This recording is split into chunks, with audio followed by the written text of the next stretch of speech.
The world is getting crazier. People are acting more and more insane.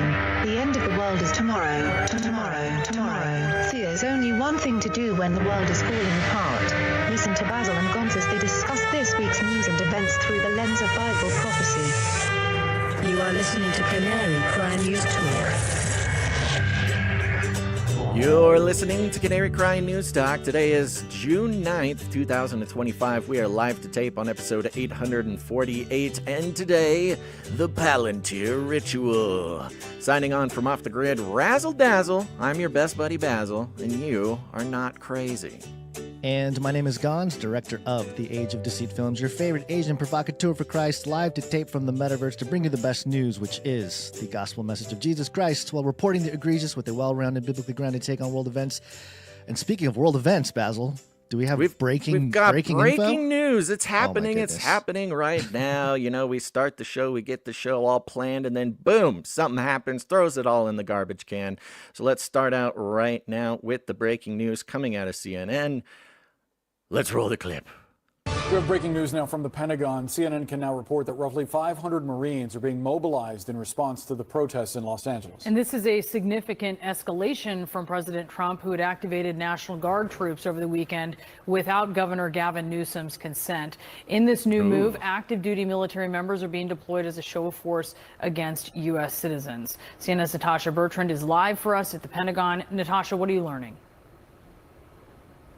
Well, Brianna, this is something that Secretary of Defense Pete Hegseth had previewed over the weekend. He said that if necessary, he would deploy the Marines to Los Angeles to help federal agents with handling the protests there. And it appears now that these Marines, according to our sources, they have been mobilized. These 500 Marines, a full Marine battalion based out of 29 Palms, California, which is just outside San Bernardino, about an hour away from Los Angeles.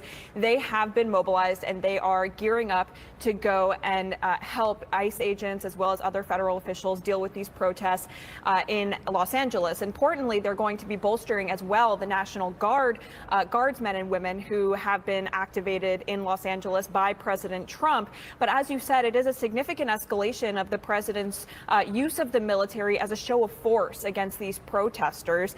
It's really not clear, you know, the last time Marines were deployed to help essentially with riot control, though it's unclear at this point just what their actual tasking will be. Typically, if they are deployed to these situations, it is expected that they will operate in much the same way that the National Guard does, doing things like perimeter security, maybe some crowd control. But the rules of engagement here, we are told, are still being finalized, and Defense Department lawyers are also looking at the kinds of rules of engagement these Marines will have as they encounter protesters possibly on the streets of Los Angeles. But again, this coming at a very, very tense moment with the governor of California suing the Trump administration over, of course, the deployment of the National Guard by President Trump against his will there in California. Is he going to sue for the Marines too now? Dun dun dun, without Gavin Newsom's consent, Gonz. He did not consent to have the Marines pop in. Now, previously, the idea of the Marines preparing to go in has, caused a wave in the media space and the fascists and the riots and the fire and the smoke, Gonz. It's lights, camera, action all over again. Very exciting weekend. Yeah. And the last time this happened, or I guess to some effect, I guess she said it was unclear there in the clip, but in 1992, George H.W. Bush invoked the Insurrection Act, which deployed the Marines during the L.A. riots.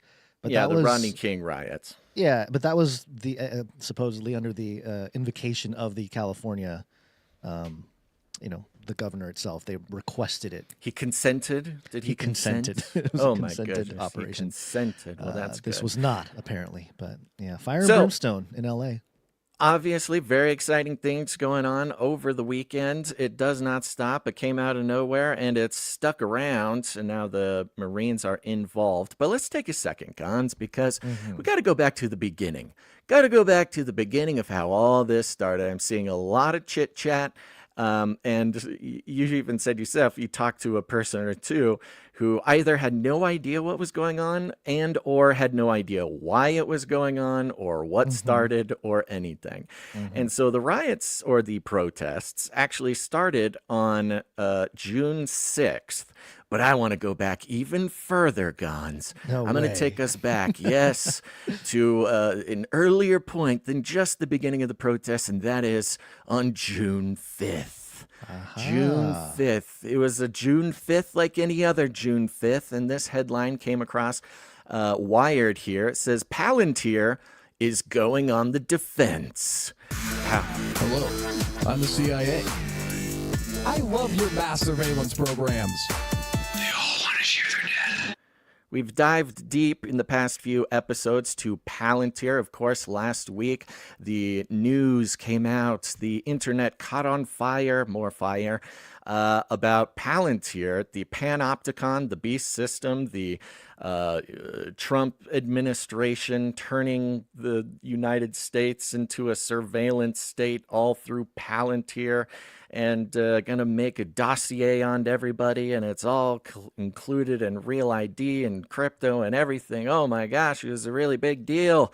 And interestingly enough, Palantir themselves had been extremely quiet. In fact, there had to be articles written just to say, like, yeah, there's all this crazy stuff being said about Palantir, and Palantir didn't return our calls, and they haven't said anything. Until June 5th, that was Palantir is going on the defense. Just a quick little byline here. Palantir threatened to call police on a Wired reporter and kicked out other journalists from a recent conference following reports of the data analytics firm's work with the Trump administration.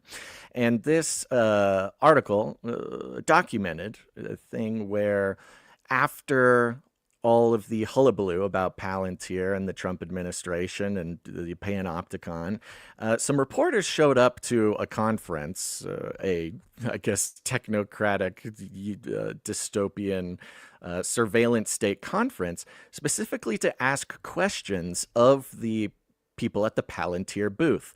Long story short, Palantir did not like reporters showing up at their booth and showing up for their software demonstrations, the very same software demonstrations that will eventually turn all of us into sort of robotic commodities of the surveillance state.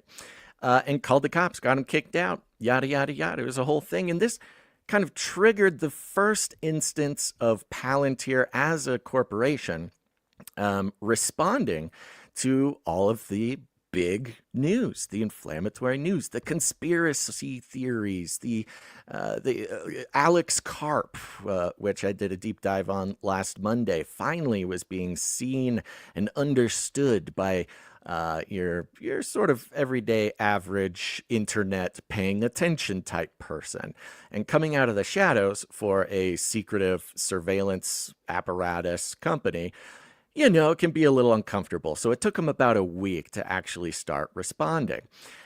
And then on June 6th, the very day after Palantir is going on the defense, we had the start of the riots in Los Angeles. That's very interesting coincidence, isn't it, Gons? Yeah. This article is very interesting. Do you have any parts of this that you want to No, highlight? you're welcome to dive in if you wanted. I was Okay. just going to summarize it a little bit, but if you wanted to get some details, there are some fun ones in there. Yeah, well, I had no idea about the Palantir FedStart partners. That's always interesting. Yes, go ahead. FedStart partners, which is the company's cloud systems to get certified for government work. So this is all coming from the booth, the Palantir booth. The walls had phrases like "reawaken the giant." Interesting. Don't give up the ship, printed on the outside. All right, reawaken the giant. Okay, I don't know. I'm not saying that's the Nephilim spirit hanging around Palantir there, but you never know. Sure. So, Is there anything the whole world learned about Palantir. The whole world started diving into Alex Karp. The mythical conspiracy theory about a panopticon technocratic dystopian beast state, Babylon state, became regular talking points on the internet. And then the day after, just one day later, we had the riots start. Let's just give a quick summary here. This is coming from CBS News. What to know about the Los Angeles immigration protest over ICE deportations. Now, we want to get down to the beginning, Gon. So you want to tell us how this started? Yeah, let's just jump to the part that's important. How the demonstration started, according to CBS News here. The arrival of the National Guard followed 2 days of protests that began Friday in downtown Los Angeles before spreading on Saturday to Paramount, a heavily Latino city south of the city and neighboring Compton.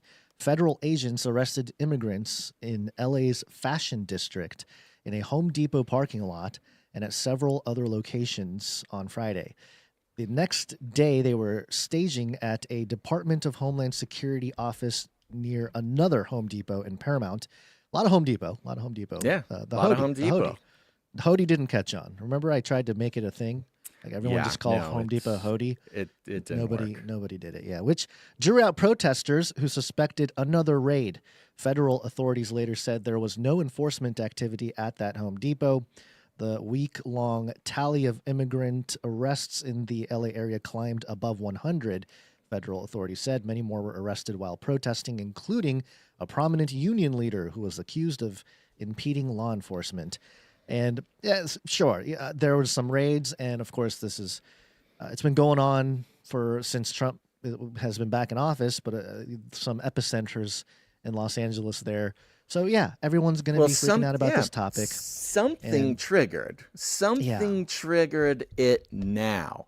You know, these aren't the first raids in Los Angeles. These aren't the first raids across the country. It's probably not even the first raid in a Home Depot parking lot. In fact, there's this interesting connection with Kilmar Obrego Garcia, the fellow who got sent to El Salvador, then he got sent back to El Salvador, and now he's on trial for human trafficking, in which will probably end up him getting sent back to El Salvador again. One of the prominent previous, run-ins with the law that he had, maybe the most recent one, was due to him getting caught hanging out with alleged gang members in a Home Depot parking lot.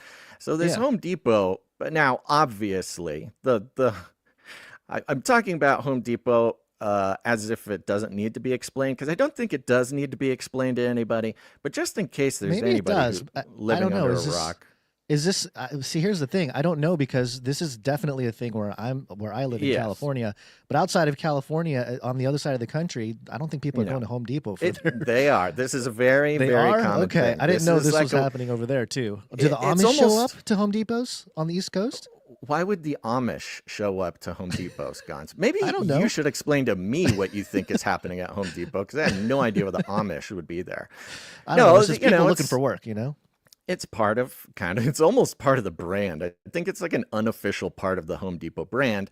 Not only can you go there to get the tools that you need, the wood, the lumber that you need, whatever you need to get the job done. That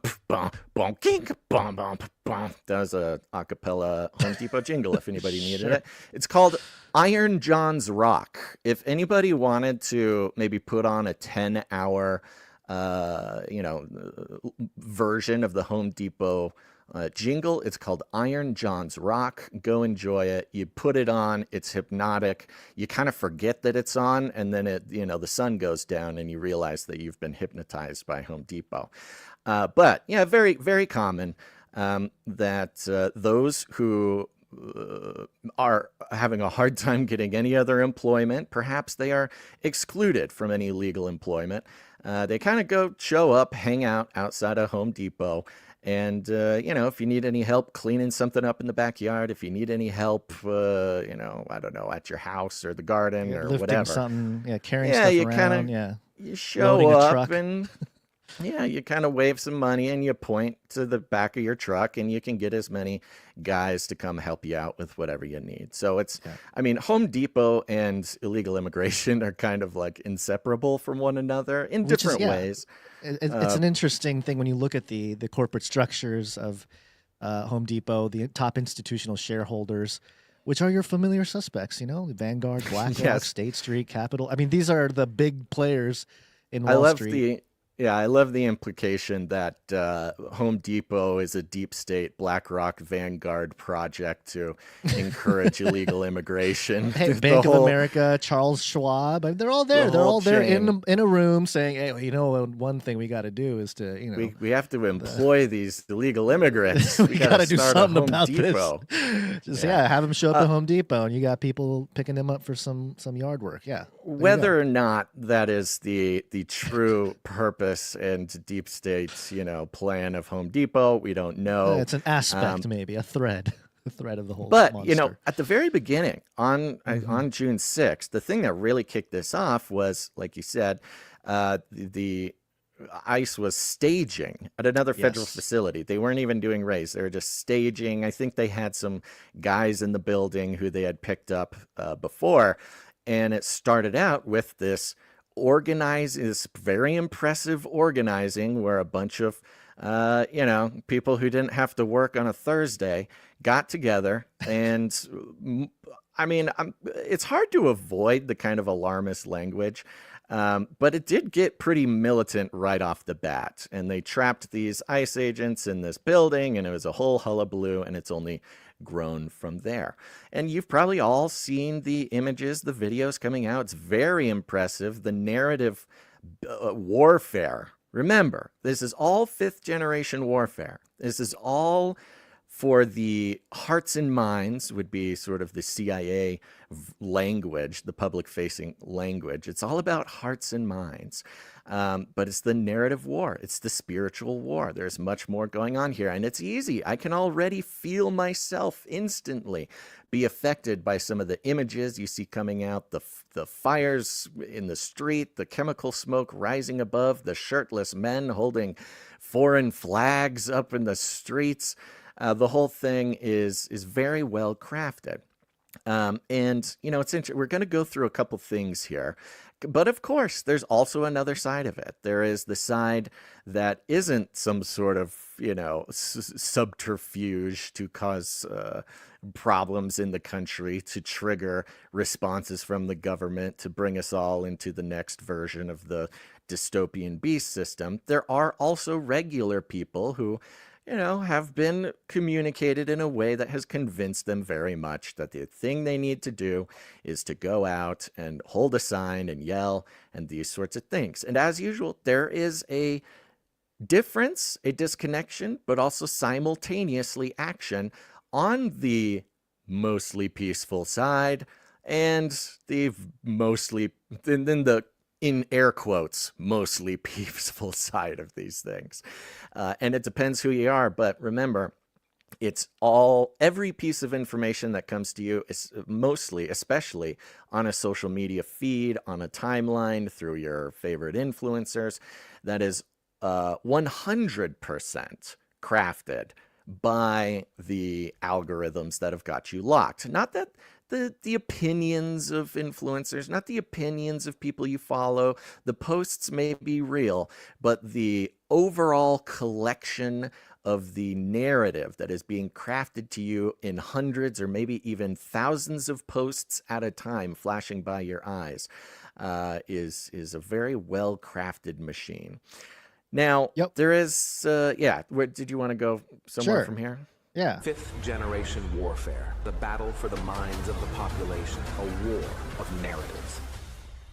There were some reports saying that 80% of people were peaceful, and it's about 20% That's a lot of percent. 20% is a lot of percent. Well, that's what 20 is a lot for people that are violent, but I think it's even less than that. But the point is, it doesn't have to be any more than maybe 10%, even less, maybe 1% that does all the destruction and the fires and the way, all the social media shots and everything, because as long as it's being done and there's enough attention going on in a very public place like Los Angeles, you have the social media machine to do the rest, to it can't be paint the ignored, narrative. There are some people, like you said at the beginning, that didn't even know this was going on over the weekend, and they live fairly close to Los Angeles. I spoke to someone this morning. Right. So it is a matter of where most people have their attention right now, which is mostly social media and not so much legacy news. But this is one of those events. It happens at an epicenter, the literal home of Hollywood, LA. And of course, all the theatrics are very well done, I would say. They've gotten very good at their craft in it's formulating these types of movements. We've seen and watched and analyzed the decline of Hollywood as an entertainment power center, as a cultural power center. But it is funny because it may not be, feature length movies. It may not be all these types of things, but they are still a very powerful cultural center. In this case, in the social justice, in the politics, in the left versus right paradigm, in the, everything is wrapped up here. I mean, remember, this is, it's not technically in Holly, but it's not, LA. Directly Hollywood. Everybody is actors. And by the way, who wouldn't be at work on a Thursday to be able to participate in these things? Work. It would be this is work right actors. Here. Going to destroy things, burning things up. This is the work. This is the job right now. It's the millions of non-working actors who had nothing else to do on a Thursday to come together and do this. I do want to start out with a little bit of scripture, Gons, because this will set the tone. Of course. Let's take a little breath and read Proverbs 29:8. This is from the ESV. Scoffers set a city aflame, but the wise turn away wrath, Gons. And I think this is very prescient because we've got two different sides. Of course, the violence, the burning the cities, the burning the cars. This is obviously triggers lots of negative emotions across the board. But we are in this moment where the Trump administration is being caused to come in with a show of force, to do the opposite of what Joe Biden did, to deliver on Trump's promises, to not let things like this happen, especially with the recent history in 2020. He, in a way, has been forced to respond in such a way. But we do see here in Proverbs 29:8 that, yes, scoffers set a city aflame, but the wise turn away wrath. And there is a narrative building about this show of force from Trump when it comes to not just the Marines, but also the National Guard. Is he being sort of trapped into a response? Was this the plan all along? Is this the dialectic reaction that had to follow from the what was the Hegelian dialectic, problem reaction solution? That's what it is. So let's jump into a little bit more of the background here. What happened?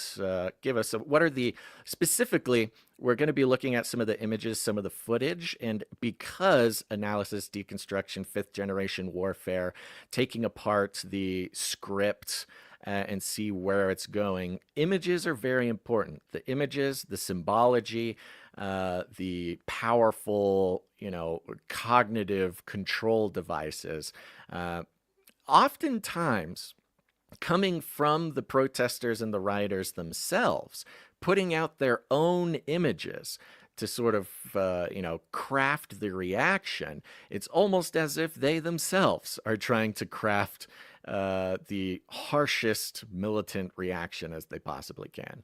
Well, that's what I was talking about a year ago, saying that everyone's being turned into agents. If the actors and actresses, and assets, if they don't, in traditional Hollywood, you go to a tryout, you get, you test out for different roles or whatever. It's very difficult to get into. Now that there's a giant pool of people just doing it, and a lot of people trying to make a living doing it, doing whatever, entertainment, streaming. You're talking about that stuff. Online. online, yes, especially online in this specifically. economy. Especially in this economy where, what is it, like 90% of Gen Z say they want to be an influencer. Right. And Yes. everybody's kind of catching on that to be an influencer, it doesn't mean you have to make, makeup tutorials, doesn't mean you have to do, I don't know, news analysis. You can become an online sensation simply by, I don't know, setting things on fire and waving a flag. Well, not even, you don't even have to do that. You're just there. If you're there and you capture it on your phone. Yeah, if you're there, boots on the ground, you're good enough to be to go viral and have your clips shown everywhere. So yeah, there's several pieces of footage. The sights and sounds of this, as you so eloquently put it, Basil, the power of moving emotions and moving people to do things with sights and sounds. And I think it's very appropriate to have this parallel analogy with Hollywood. But this first one is just a 7-second clip of these electric cars burning. I think it was the Waymo cars, right? And and I think there's some symbolic references there as well with this anti. It is weird. They're AI, weaponizing the anti-AI, just FSD, all that kind of stuff. Yeah, I mean, it is taking over the interesting. cities. A part of this, yes, of course, we've got, job problems, employment problems, economic problems going on at the Home Depot with illegal immigrants, of course. That's only one puzzle piece in the whole picture. At the same time, we have the job losses, the economic destruction that AI has already wreaked on the job market here in the United States. And of course, we've got every billionaire in the world saying like, yeah, it's going to get even worse. So you're going to lose like 90% of jobs. One thing that was popping up in this particular event was, this is how it was said in the mainstream media, was that the rioters were luring Waymo vehicles, self-driving taxis, into the riot area, specifically in order to destroy them. And in a lot of the footage, it's not just a Waymo on fire. It's like a whole line of them on the street. A whole street full of them, yes. Right. And they're I think it's it was a the ritual city. burning. Yeah, right. Yes, the fatted calf being burnt on the altar, the AI calf being burnt on the altar of this situation. So, you can already see that the messaging is quite complex, and not just that they're trying to get across a complex message, because they're actually not. It's a very simple message. But the triggers, the ingredients, the recipe that makes this so powerful, they are pulling in these narrative triggers from all the different different components of the social war. Right. Yes, the social war. So bringing in the Waymo, setting them on fire, the city has officially asked Waymo to shut down the app because they keep luring these cars and setting them on fire and pumping this poisonous gas into the sky in LA. If that weren't enough, and by the way, in front of these burning Waymo cars is a man waving a Mexican flag. So there's that. Another guy on a Mexican, or holding a Mexican flag, going on a bike or something. Just if that wasn't enough, you got American flags burning. That's always a good sign. You got to have the other side. You gotta can't have the other just side. have People the spitting Mexican on the flag. American flag, burning it, and it's not burning fast enough. So somebody comes in with the what is that? The lighter fluid or something, sprays it on there. Now you got a flame going. There you go. Now it's social media worthy. People cheering. Maybe American that guy flag who was spitting before, he was trying to put out the fire. That was actually a patriot trying to put out the tiny fire. That'll be the narrative that's crafted around this particular deception. So there you go. The image of this guy, there's one burning flag on the ground. The other guy grabs another American flag and fans the flames of the first American flag. You've got some symbolism of, America fanning the flames of its own destruction, that sort of thing. Yep. Are those Argentinian flags? Those blue ones? I don't know. Hold on. It looked like I would guess it's another set of flags Venezuela, but I'm not maybe it's a Venezuela. flag You might be right. expert. Venezuela. Yeah. Okay, so there's that. There's also, of course, speaking of like a movie set, just the plumes of the flames coming up. Was this the same thing, the Waymo vehicles? Yeah. Right. Okay, so this is like a toxic event here happening with the amount of flames and smoke and everything going up into the air. And I believe this is where very impressive visually, Yes. very, very intense visually. There's been a lot of helicopter-based footage, And it's kind of fun because you watch the mainstream media helicopter footage, and they will be filming down on the ground, and you see the burning cars and you see the stuff, and it looks like helicopter footage. It's not like breathtaking or anything.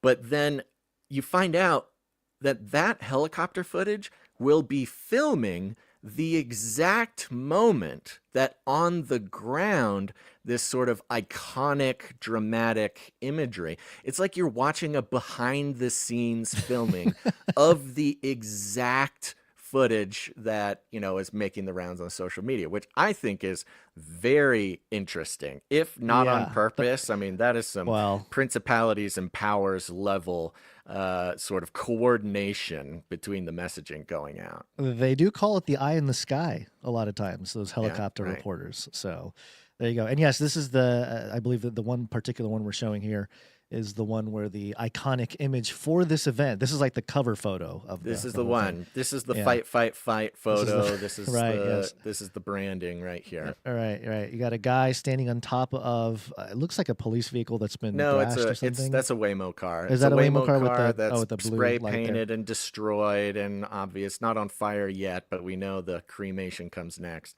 Right. And it's this fella standing on top of the car. He's wearing sort of black street pants with a lot of like punk rock patches and stuff on it. Patches, yeah. His shirt is off. He is wearing what's called the ninja t-shirt, which means you take a t-shirt and wrap it around your head like a ninja, or he's masked or something. I can't really tell. And he's just holding up. He's very sort of powerful stance, holding up the Mexican flag, waving in the breeze that is being caused by the hot air of a fire behind him. That's pretty good. Pretty good setup. Whoever staged it, whether it be an actual production manager or at this point, the production manager has to be these principalities and powers, right? They're the ones just, the connection from them to the masses is just direct now. It used to be through certain individuals. Now they just got this huge mind control operative machine, and they're just able to pull off things like this without. And we're not going to dig too deep into going back and forth from the left paradigm to the right paradigm. I mean, obviously, there's conversations to be had about. Yes, this is the thing. The left, they don't wave American flags to make the country better. They wave the Mexican flag, and they burn the American flag. And there's a lot of emotional, I guess, conversation that is going to be sort of the primary conversations you're going to hear on your big podcasters, whether they're conservative, whether they're liberal, or claiming to be something in between. Everybody's going to be quite taken with the striking juxtaposition of the message versus the praxis, as you'll hear many times. Which, I don't know, that all seems quite obvious to us. However, a lot of people, I'm not saying our people, but a lot of people really just stay tuned to have their sort of emotional triggers get pushed, their emotional buttons. Like, it feels good to become enraged, to hear somebody call out the hypocrisy of the left or the right. This does put Fox in particular into a very interesting position because their headquarters are all in Hollywood and LA and everything. They operate out of the whole liberal cityscape there. So, and they're the ones that are broadcasting conservatism to the public. So they, of course, had to stage a very, very dramatic scene. And amidst the protests here, just a few seconds of some of this here, there was a reporter that was one of the things that happened, we won't dig too deep into it, but there was an overpass with the 101 freeway in Alameda. It's this big street in Los Angeles, very busy street. And they had these CPH, which is the highway officers, go under the passage, and there's probably 10 officer cars there.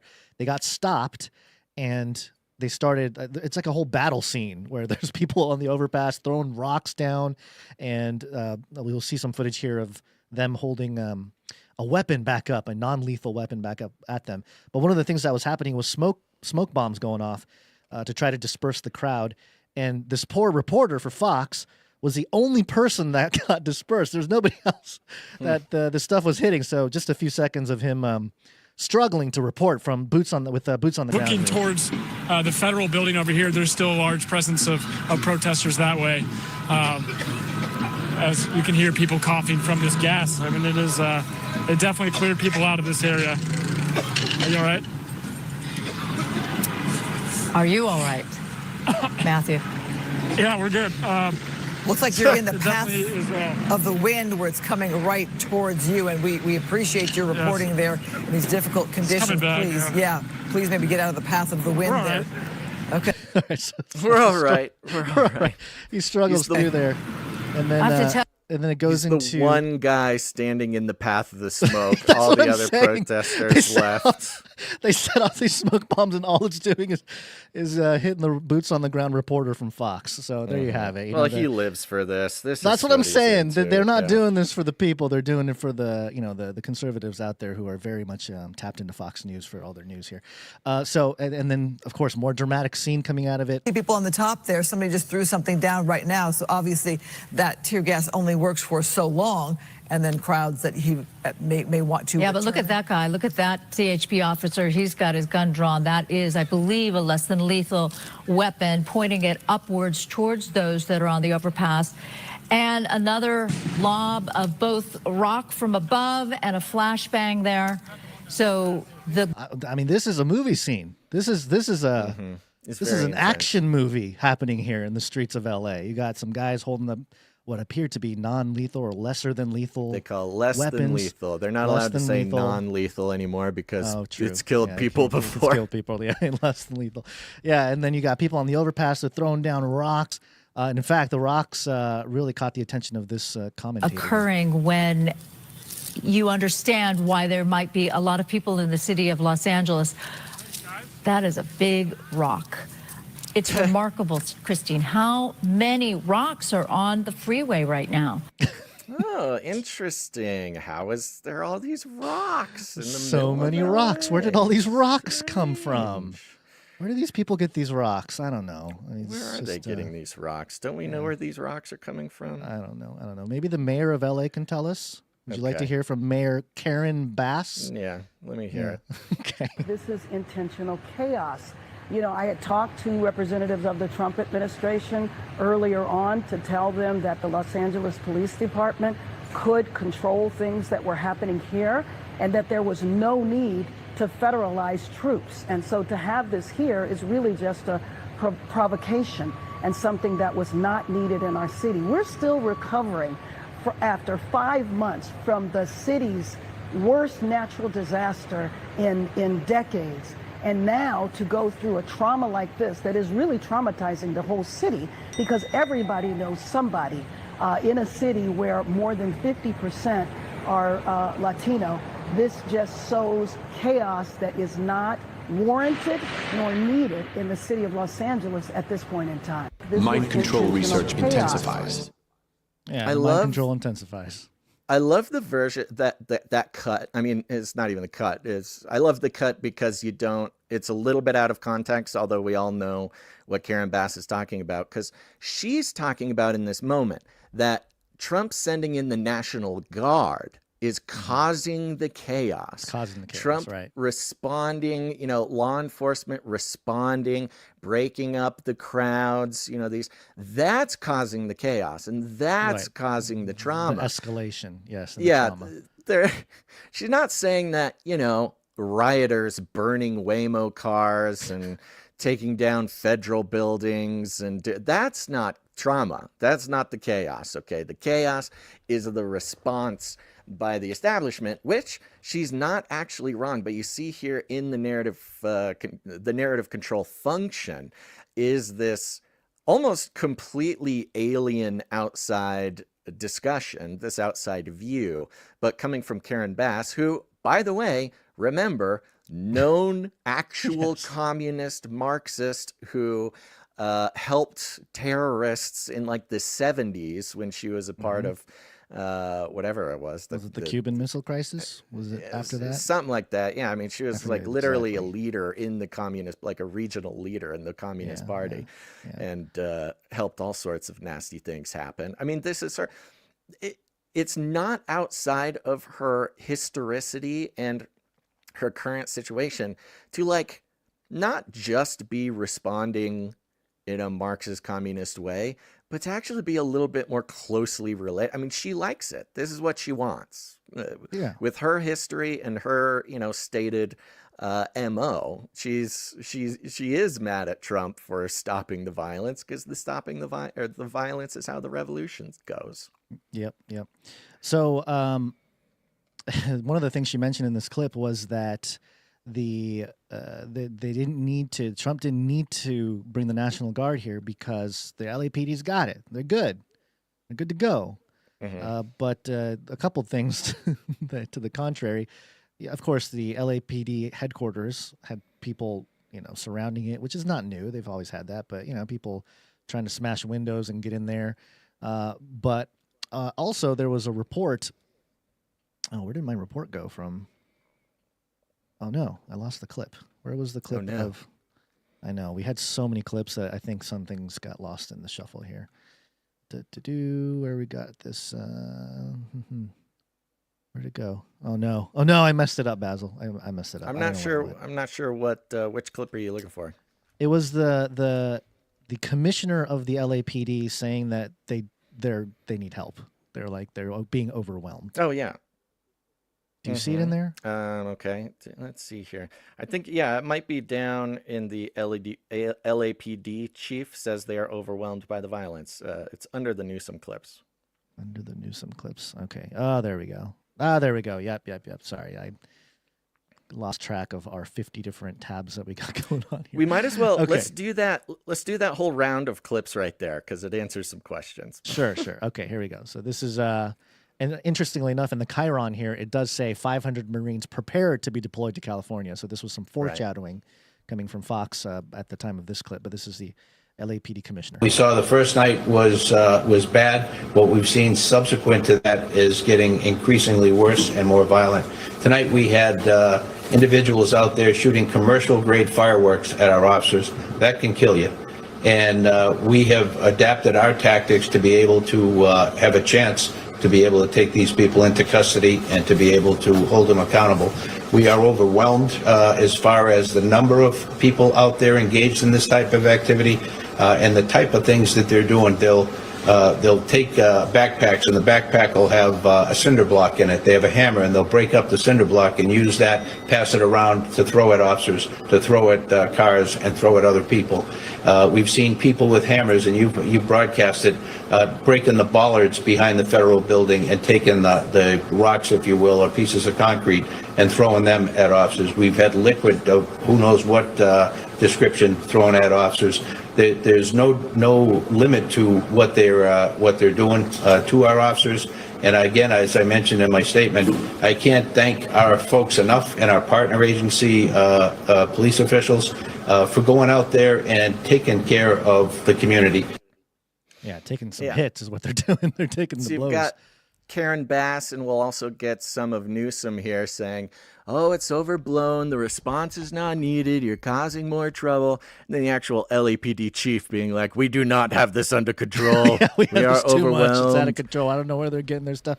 And which some is people... such a classic reflection of what we see all the time when it comes to law enforcement. It's California totally disconnected from the actual situation on the ground, not because they wish it not to be true, but because they do wish it to be true, and they don't want any sort of reaction. They want to let it go.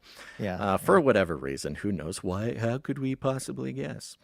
But yes, well, the bricks and the rocks too. Yeah, familiar stuff. If you were around during the George Floyd stuff going on a few years ago, somebody filmed big bags of rocks and lots of construction equipment, heavy duty construction. Yeah, including you've got sort of pallets and bags and dumpsters filled with bricks and rocks and things like that on a street corner around town. Yeah, no, this is right on a street corner where the protests were starting to brew. This is, I think, back on Friday. So, yeah, I think this is very familiar patterns going on.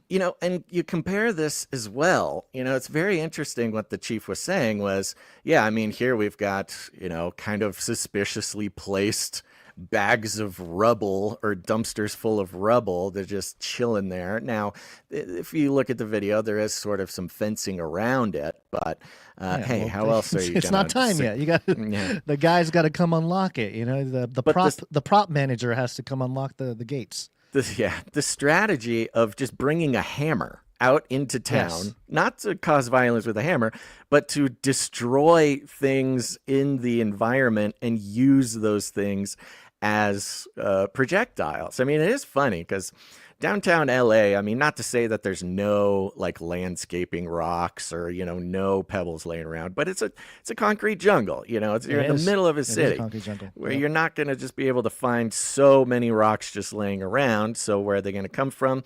They're either going to be, you know, in some sort of, I don't know, random, construction, random stash like this, or you just bring the hammer, destroy the city around you, and use its pieces as weapons against law enforcement, which is like so like symbolic. It's not even funny. Like it's this crazy metaphor. Controlled demolition to a T, and let the actors do it.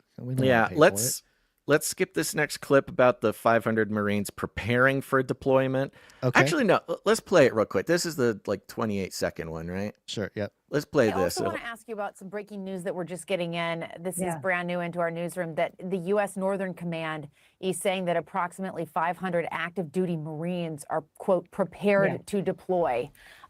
In their words, as unrest in Los Angeles continues. This is after, of course, the Secretary of Defense, Pete Hegseth, had mentioned this. Is that necessary at this point? No, I'm going to be, I mean, not operationally, it's not necessary. There may be other reasons for it. I want to just put this. Okay. So this is while the police chief is saying, we are overwhelmed. We do not have control. Overwhelmed. Like, why is every news agency and politician being like, we're so good. Our LAPD we can handle it. And the actual police. Or not even, I mean, not even that. Just like in complete denial. Hit the next clip here about resisting violence. Okay, here we go. You have the escalation, I'll use the language of the mayor, which I thought was right, a provocative or provoking, this kind of sort of, you know, everyone, this sort of performative aspect by the deployment of the National Guard, which then, of course, increases people's fears or anger, gets people out who want to make noise, who know that the cameras are there. It is the deployment has been a contributing factor to the unrest at this stage, and any rational White House that wanted to protect all citizens would be focused on de-escalation at this stage, not escalation. So a statement like we're about to deploy 500 active military members is not only escalation. What does it mean? That just one final quick point. That to me. Oh, it stops there, Basil. What does it mean? No, but you know, this is a message that we kept hearing over and over and over in the coverage of this, which is, no, your response triggers more violence. Just let the violence happen, because if you respond to the violence, then it gets worse. You know, this idea that, no, sure. just let them tire themselves out.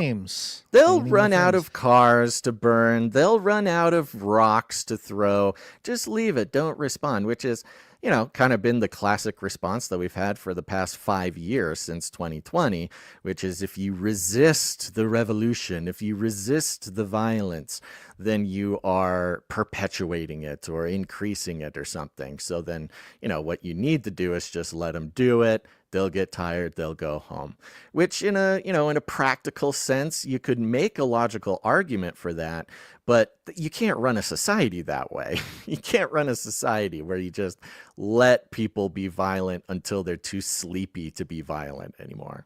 I think this lady was escalating the trauma for anybody who's watching this, saying, oh my gosh, they're preparing, oh no. And then this morning, they're actually deployed. Those people must have lost their minds. Yeah, maybe. Or maybe they planned for it the whole time. You know, it's mostly just narrative control for them. I know. Who knows if they even know what's going on? Oh, they probably don't. All right, so let's do a little Newsom. Okay. You got something? Is something else coming through? No, I'm looking for something because I see we left a detail out. Let's do some Newsom, and hopefully I find it before then. Okay. All right. So Newsom. It's Newsom science, baby! Ha! Doubling down on stupid. Yeah. Gavin Newsom was on MSNBC throughout this whole thing. Of course, you have the set with all the fires and all the destruction. Then you have the politicians. Of course, they have to have their moment in the sun. Here's a few clips from that, starting off with this one here. Allie, thank you so much. I'm inside the Emergency Operations Center run by the County of Los Angeles here with Governor Gavin Newsom. Governor, thanks for joining us live on MSNBC. Good to be with you. So this is, as I said, the Emergency Operations Center. I wonder how you would characterize the events that are unfolding in Los Angeles right now. Is it an emergency? Is it Fox? By the way, just to be clear, the emergency center there's nobody working, which I thought was weird. Like usually you got like people working in the background, but also it's just room. It's just an empty room with a bunch of computers, some monitors on the walls. It looks like a typical office or, like a surveillance unit or something, but there you go. News is calling it the LA riots. Is it a peaceful protest? What's happening and what are you seeing? Well, I mean, look, Donald Trump has created the conditions you see on your TV tonight. He's exacerbated the conditions. He's, lit the proverbial match. He's putting fuel on this fire ever since he announced he was taking over the National Guard. An illegal act, an immoral act, an unconstitutional act, and we're going to test that theory with a lawsuit tomorrow. Well, I was going to ask you that. Sorry to interrupt you, but Governor, so that's news. If you're going to sue the administration, tell me a little bit about it. Give us a preview of this lawsuit. Well, under his executive order, it specifically notes, and under what the DOD did, is they had to coordinate with the governor of the state. They never coordinate with the governor of the state. I've worked with the National Guard. We've deployed the National Guard. We did 3,000+ folks have been doing logistics work and fire recovery work, and they're fighting the fires, the rattlesnake teams. We did the same back in George Floyd. We have no problem working collaboratively in a mutual aid system with local law enforcement, but there's a protocol, there's a process. He didn't care about that. And the worst part, he completely... The worst part. As usual, that he cares more about process, cares more about protocol than the act. I mean, it is so quintessentially Democrat, and especially establishment, like normie Democrat, to just be so obsessed with protocol and norms, and the fires don't matter, the rocks don't matter, the violence doesn't matter. It's about protocol. Mm-hmm. Here's more. We talked for almost 20 minutes, and he barely... This is Newsom talking about Trump. We talked for almost 20 minutes, and this issue never came up. I mean, I kept trying to talk about L.A. He wanted to talk about all these other issues. We had a very decent conversation. When was this? This was late Friday night, I think about 1:30 plus his time. After the protests had started? After the protests, and he never once brought up the National Guard. He's a stone-cold liar. He said he did. Stone-cold liar.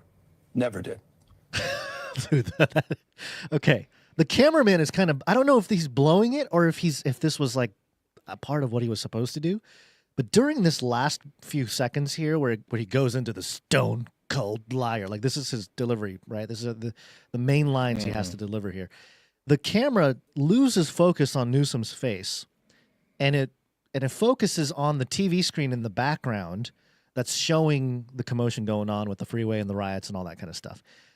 Maybe it's a non-factor, but I just thought it was weird. Like, why would it do that? Are they trying to cover up for Newsom? Did his eyes turn into lizard eyes when he was saying "stone cold liar" or something? I don't know. Am I reading too much into it? Am I too much of a tinfoil hat man over here?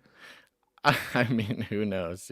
Could the protests had started after the protests, and he never once brought up the National Guard. He's a stone cold liar. He said he did. Stone cold liar. Never did. It was a very civil conversation. I've always wanted to approach engagement with the President of the United States in a respectful and responsible way. But there's no working with the President. There's only working for him. And I will never work for Donald Trump. We talked for almost... Boom, boom, boom. Strong words. Never. I will never work for Donald Trump. Gavin's ready to go to the gallows, man. He's really committed. In fact, he's willing to be arrested.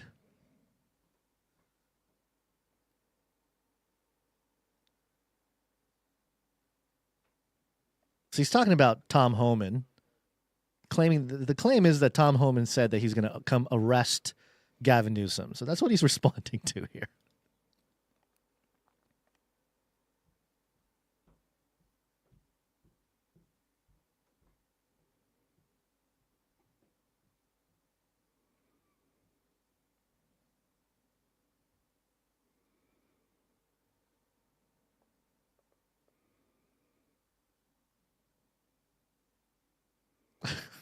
I'm sorry to be so clear.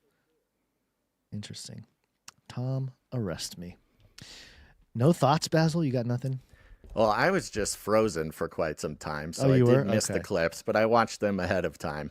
But yeah, this is remember, he's trying to be president, Gavin Newsom. He's trying to be president, and the best way for him to build up his profile for president is to place himself to do a couple things. Well, a couple of them are, appeal to the moderates of the people who voted for Trump. And he does this by agreeing with Charlie Kirk and having Steve Bannon and kind of giving when he can give, but try to lure away some of the people who turned to the right in recent elections.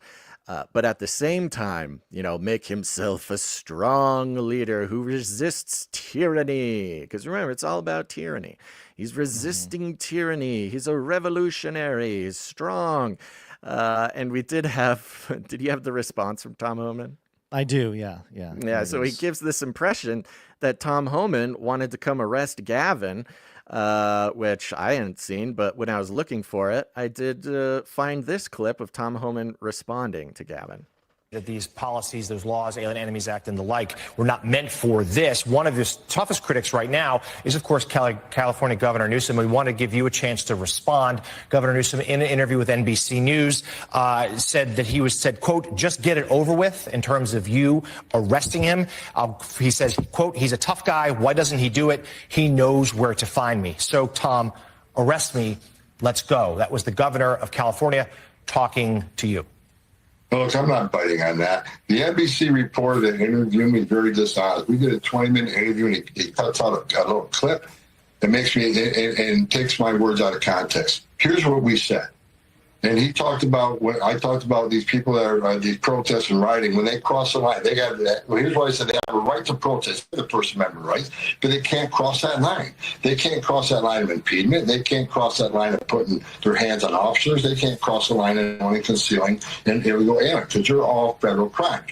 They're in statute, and they will be prosecuted. When he asked the questions that include Mayor Bass and Governor Newsom, I was clear, they haven't crossed the line, but they're not above the law either. If they commit a crime, they certainly will ask for prosecution. That's what was happening. I never threatened to arrest Governor Newsom, so I'm not biting off on that. It's just that reporter's dishonest, and let him play the whole 20-minute interview, and you'll see a whole different discussion that we had. All right. Pretty typical. Okay. Pretty typical. I didn't do it, but, if he doesn't break a law, then if he does break a law, then we'll get him. Which is, part of Gavin Newsom's very talented politicking is, maybe there was something said to say that if he broke the law, he'd be arrested. And he comes out with the oh, you arrest think you're me. A tough guy? You're a tough guy. Come and get Arrest me. me. Tough guy. Which is very slimy, but what are you going to do? It is slimy. It's that guy that you're not trying to start a fight with, thinking that you are. He keeps pressing the issue. Right. Yeah, who's the one taking the bait? I think Newsom's the one taking the bait. Let's see. What else do we have from Newsom? I had a couple tweets that he's posting out, similar in nature. And then what did we have next here? Oh, we had the... Well, so I wanted to grab a little bit of what's behind everything. Yes. People have been digging in to the various places that were promoting these protests. By the way, the protests are technically going on all around the country. It's just LA is the one that's getting all the attention. It's the biggest one. It's the most inflammatory one. And so digging into, who is promoting it, who is funding it, where are these coming from? What's the structure, the funding structure behind all of it? And there's some great people who've been digging in. Data Republican is one, a very interesting person on X who is a deaf person who is also like a expert, IT researcher person. But digging in pretty quickly into these things, you find the organizations who are sort of implicated. And the foremost is Coalition for Human Immigration Rights. That's called CHIRLA. And you see CHIRLA is kind of plastered all over the place. They're doing all this sort of stuff. The other one is Party for Socialism and and Liberation. Yeah, This is yes. another organization. Yeah, kind of a socialist, communist type of group. And Churla, you dig into Churla's financing, and as well as the Party for Socialism and Liberation, you find that they're very closely related to the Answer Coalition. And the Answer Coalition, you can check them out on Wikipedia and stuff. It's the Act Now to Stop War and Racism. Also an International Answer Coalition. And they've been behind a lot of very similar things. But it all ties back to this one fella who is involved with the funding of all three of those organizations. And his name is Neville Singham. And Neville Singham, you got his Wikipedia up? You do. Okay, good. Let me pull it up here. Neville Singham. Neville Roy Singham is an American businessman and social activist. He's the founder and former chairman of ThoughtWorks, an IT consulting company that provides custom software tools, and consulting services, which he sold to a private equity firm for $780 million in 2017. So we immediately have big tech millionaire or billionaire at the top of this. In 2019, Singham, this is 2019, pre-COVID, Singham started a consulting business with partners who are active in the propaganda apparatus of the Chinese Communist Party. And who co-own a company with municipal government that promotes anti-poverty policies. So what does it mean? We all know this. What does it mean when you start a business with partners who are active in the propaganda apparatus of the Chinese Communist Party? It means you are now a CCP run and own organization. So you've got the CCP turning this Neville Roy Singham, into a millionaire billionaire who then puts a lot of his resources towards funding the very organizations who are very involved in promoting, supporting, funding this type of thing. And they've broken down the signs that are appearing, the shields that are being manufactured and given to the protesters, all this sort of thing. I'm sorry, I'm laughing because in the early life section in the Wikipedia, it says that he was part of the League of Revolutionary Black Workers, a black nationalist Maoist group, taking a job at a Chrysler plant in Detroit in 1972 as an activist in the group. So yeah, 1972. He is a Maoist activist. This is not black just nationalist Maoist. That's just all the things coming together. It's crazy. Yeah, this is not a guy who became a billionaire and then said, "Hey, I want to do good with my money. Hey, what do you do when you're a billionaire? Well, I'll just help out socialists. That way, when the socialists take over, they won't murder me for being a billionaire." You know, it's kind of the humor in billionaires funding communists and socialists. Just to wrap up this piece here, a socialist and supporter of Maoism, according to the New York Times, Singham has provided significant funding for media outlets, organizations, and politicians around the world that promote pro-Chinese government propaganda. Bleep, blop, bloop. So he's probably behind the Chinese balloons. He's probably behind. Could have been anything. All the things. But it's hilarious because there's no, speculation here. There's no speculation. The organizations that are funding and promoting and organizing these events are the three of the organizations that Neville Singham, billionaire, propagandist for the Chinese Communist Party, socialist, Maoist, and funder of all these things. I mean, there's a direct line to the CCP, which makes a lot of sense, don't you think? Makes a lot of sense. Hey, makes a lot of sense. Newsom cleaned up the streets of San Francisco for the arrival of Xi. He's playing on a role of aloof governor or something. I don't know what trying to be president. But yeah, this seems a lot more like a rubber meeting the road with the tensions between China and the U.S. When it comes to the actions of Trump in comparison to what's going on. And you got you get all these people in the Latino community in LA wave their flags. There's no suspecting of the Chinese Communist Party behind any of this. No, it's the Mexicans. Yeah, now, it's the Mexicans. So remember, we have problem, reaction, solution. Okay, Yes. we are making our way through the process of the weather gets warm, and that's time for social revolution. This all happened a day after Palantir finally started defending themselves about the scary stuff that they were, allegedly going to be getting up to. I want to jump over to Beautiful Trouble. Beautiful Trouble is another activist organization tied into this whole network, and they call themselves like a toolbox. They're a training platform for activists. You've got tactics and principles and theories and methodologies. This is your one-stop shop. Their Beautiful Trouble, their logo is a hammer. Yes, Hey. exactly. There you go. Beautiful Trouble. It's a hammer with some, I guess it's a hammer that has a megaphone kind of built into the Right. hammer part, a little Yes. kind of fun thing. But yes, exactly. This is exactly what we're watching here.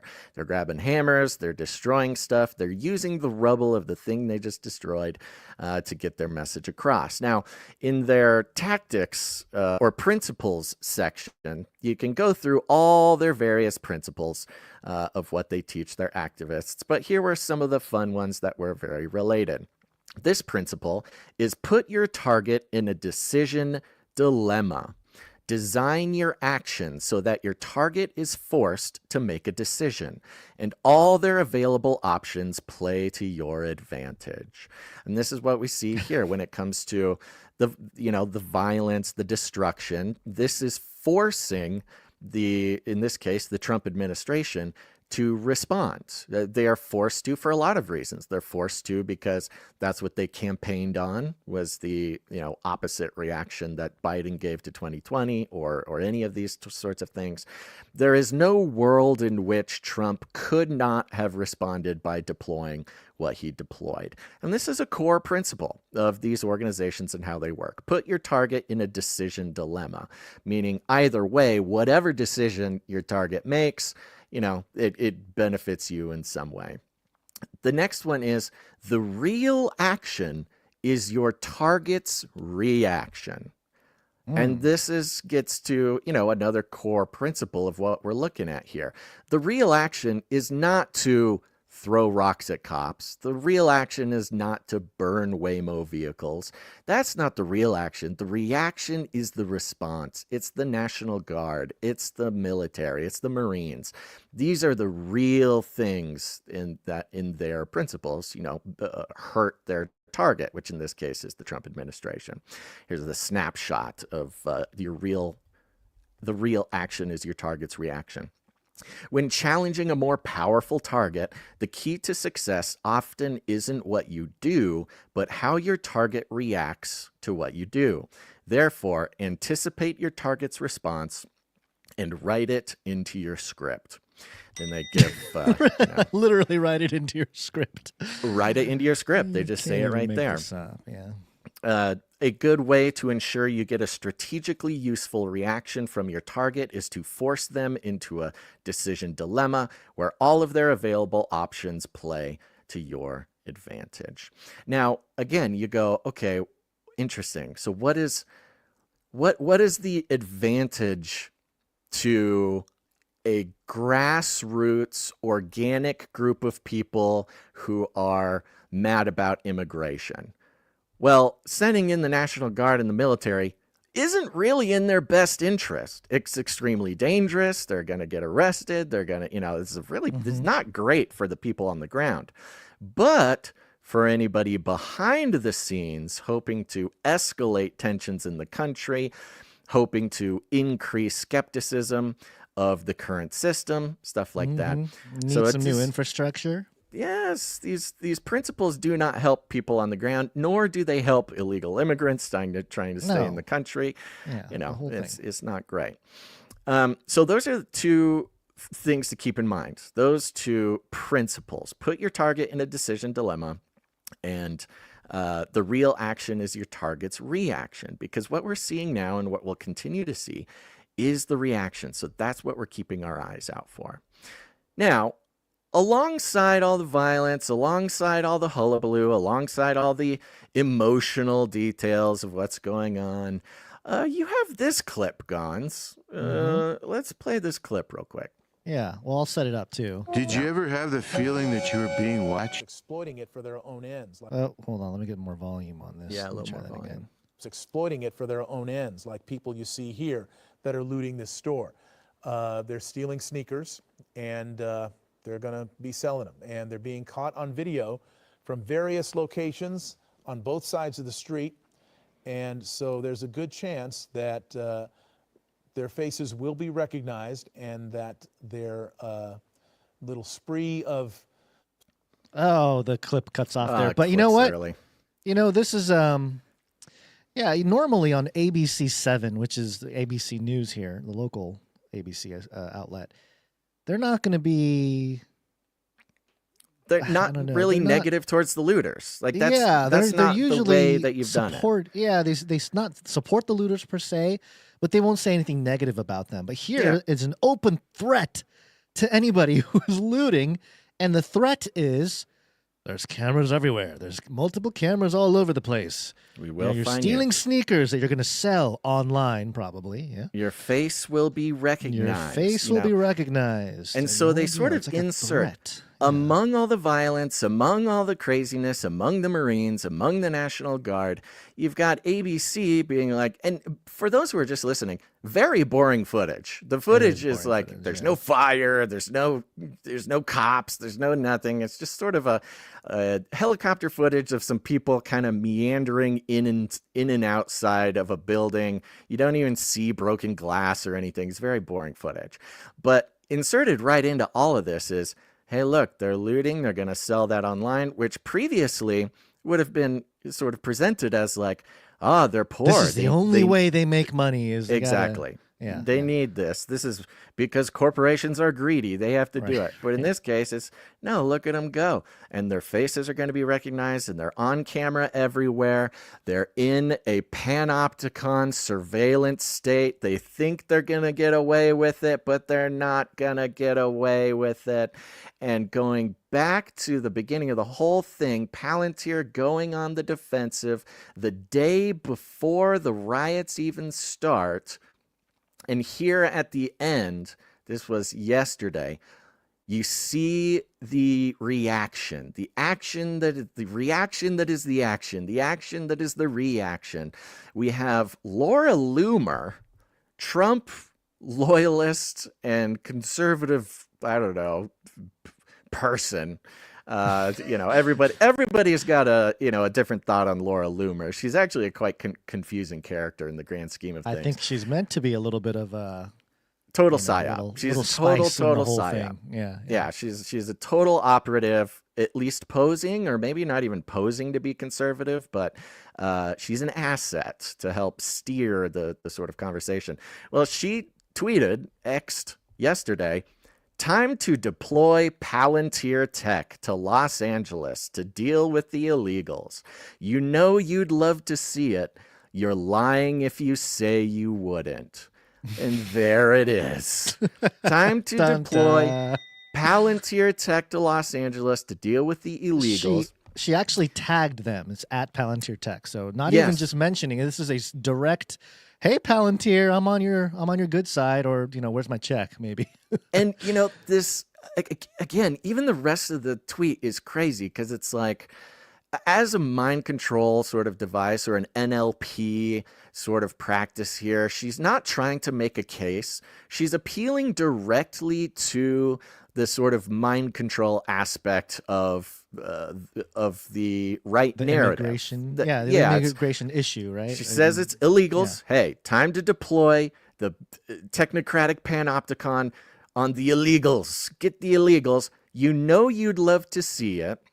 You're lying if you say you wouldn't. So those who come on to this post and be like, no, we don't want that. Like, what are you talking about? That we don't want the technocratic beast system to. Oh, then you must want illegals in this country. Yeah, Mr. or you're Basil lying. Man. Or you're just lying. lying. You're Yeah, just yeah, straight up that's- lying. If you don't like that, you're a liar. Sorry. You're lying. You don't want it. So it's got built in this like unfalsifiable quality. Oh, And it's the Laura exact Loomer- same thing. It's a trap. It's putting people in a decision dilemma. 5.6 million views on this from Laura Loomer. And again, everybody has different thoughts about Laura Loomer, but you cannot deny that as an asset, as a social engineering conservative asset, she's been inside the Trump campaign forever. There's, what was it? Rumors that her and Trump were scheming and having their secret. She took pictures of the Ark of the Covenant model in front of at Trump. Was it Mar-a-Lago or wherever it was? So she is. She's deep into the whole Yeah, system. I mean, she's as embedded as you could be without being like an actual official of some kind. And just right there, just time to deploy Palantir tech to Los Angeles to deal with illegals. You'd love to see it. You're lying if you say you wouldn't. And just in case you need her to describe herself to you, her bio is Laura Loomer, investigative journalist, American flag, free spirit, American flag, founder of Loomered, host of Loomer Unleashed, former Project Veritas operative, America First, Star of David, feisty Jewess. And obviously been someone who has been a little bit complicated for many on the right. Yeah. But it kind of, you're kind of getting the full. So not only do we have it funded by CCP, but you've got at least the opportunity to be to pull some very clever social engineering problem reaction solution to not only defend Palantir from what we've heard over the past couple of weeks, but to insist that Palantir is the solution. And you go, okay, well, Palantir and the CCP, why are they working together or whatever? And that's when you get to principalities and powers. It's not even necessarily just about, nation states. It's not about intelligence operatives. This is a spiritual war. The secular world calls it a fifth generation war. But we know that zooming out back to the supernatural reality of what's going on, this is principalities and powers at work. And one thing we do know is regardless if you're talking about the CCP or you're talking about the beast system or you're talking about even quote unquote pro-America, beast system surveillance companies like Palantir, the same principalities and powers are behind it. And they, more than any human could ever accomplish, are experts at working towards a goal that is bigger than many can really even comprehend, and not getting lost in the left versus right, the China versus USA, the globalist and nationalist.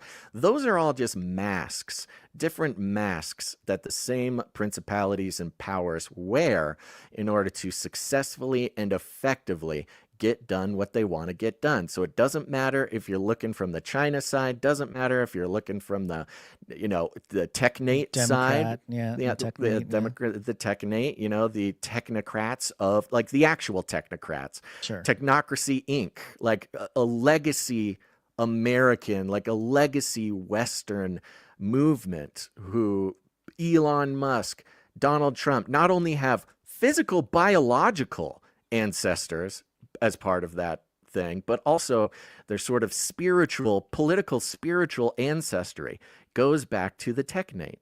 And the technate and the CCP have very strong spiritual ties to each other as well, as far as tyranny, as far as surveillance, as far as beast system. It all goes back to this umbrella of beast system. It doesn't matter what side you're on, they're leading to the same place. It almost makes sense in the context of the two technates battling one another with the West and the East.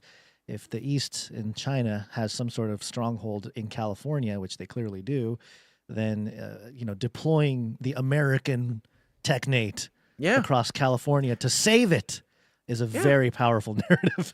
And remember, that might convince a lot of Californians to be okay with it. I mean, it is letting the problem get out of hand so that the solution can come in. It's the problem reaction solution. And there's only one solution. There's only one solution. And the solution includes Trump cracking down with the military. The solution includes Trump's movement towards a technocracy. His uncle was a technocrat. The technocrats were very embedded in Canada, and we see how the Canadian government has been basically in lockstep with Chinese, policies in many ways.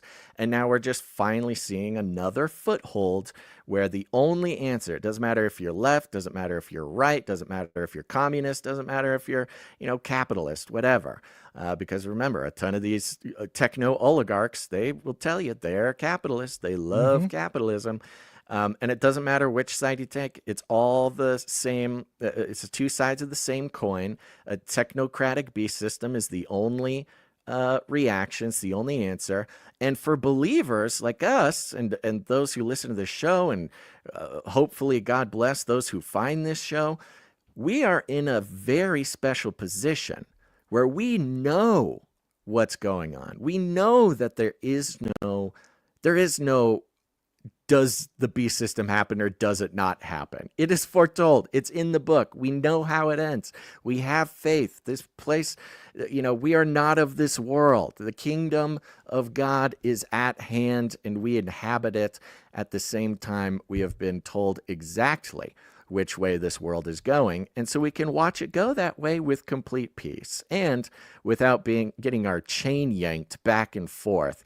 I mean, you got Trump. I mean, imagine not being aware of the beast system, not knowing how everything ends, being yanked back and forth between Trump and the CCP, capitalism, communism, back and forth. Techno communists versus the techno populists. Your whole life is having the media, having the political apparatus, having the theater of this world yank you back and forth, digging you in, getting you to obsess over it, emotionally controlling you like a puppet with all things like this. I have an example. Just because, you lose sight of the fact that there is only one direction this is going, and we know it, and we know what it is, and we know the answer to it, which is Jesus Christ. Amen. Yeah, to your point that this is like the tossing of the sea. If you're not really aware, if you're not grounded, you're going to be tossed around a lot, especially right now. As a good example, we landed with Laura Loomer, and you had mentioned 5.6, or mine says 5.4, but you probably had a little bit more there, but maybe 6 million views on this post about Palantir.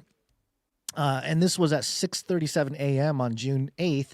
The PSYOP has to be strong because just a few hours later, Basil, she had another post that had a lot more views. A lot more views, okay?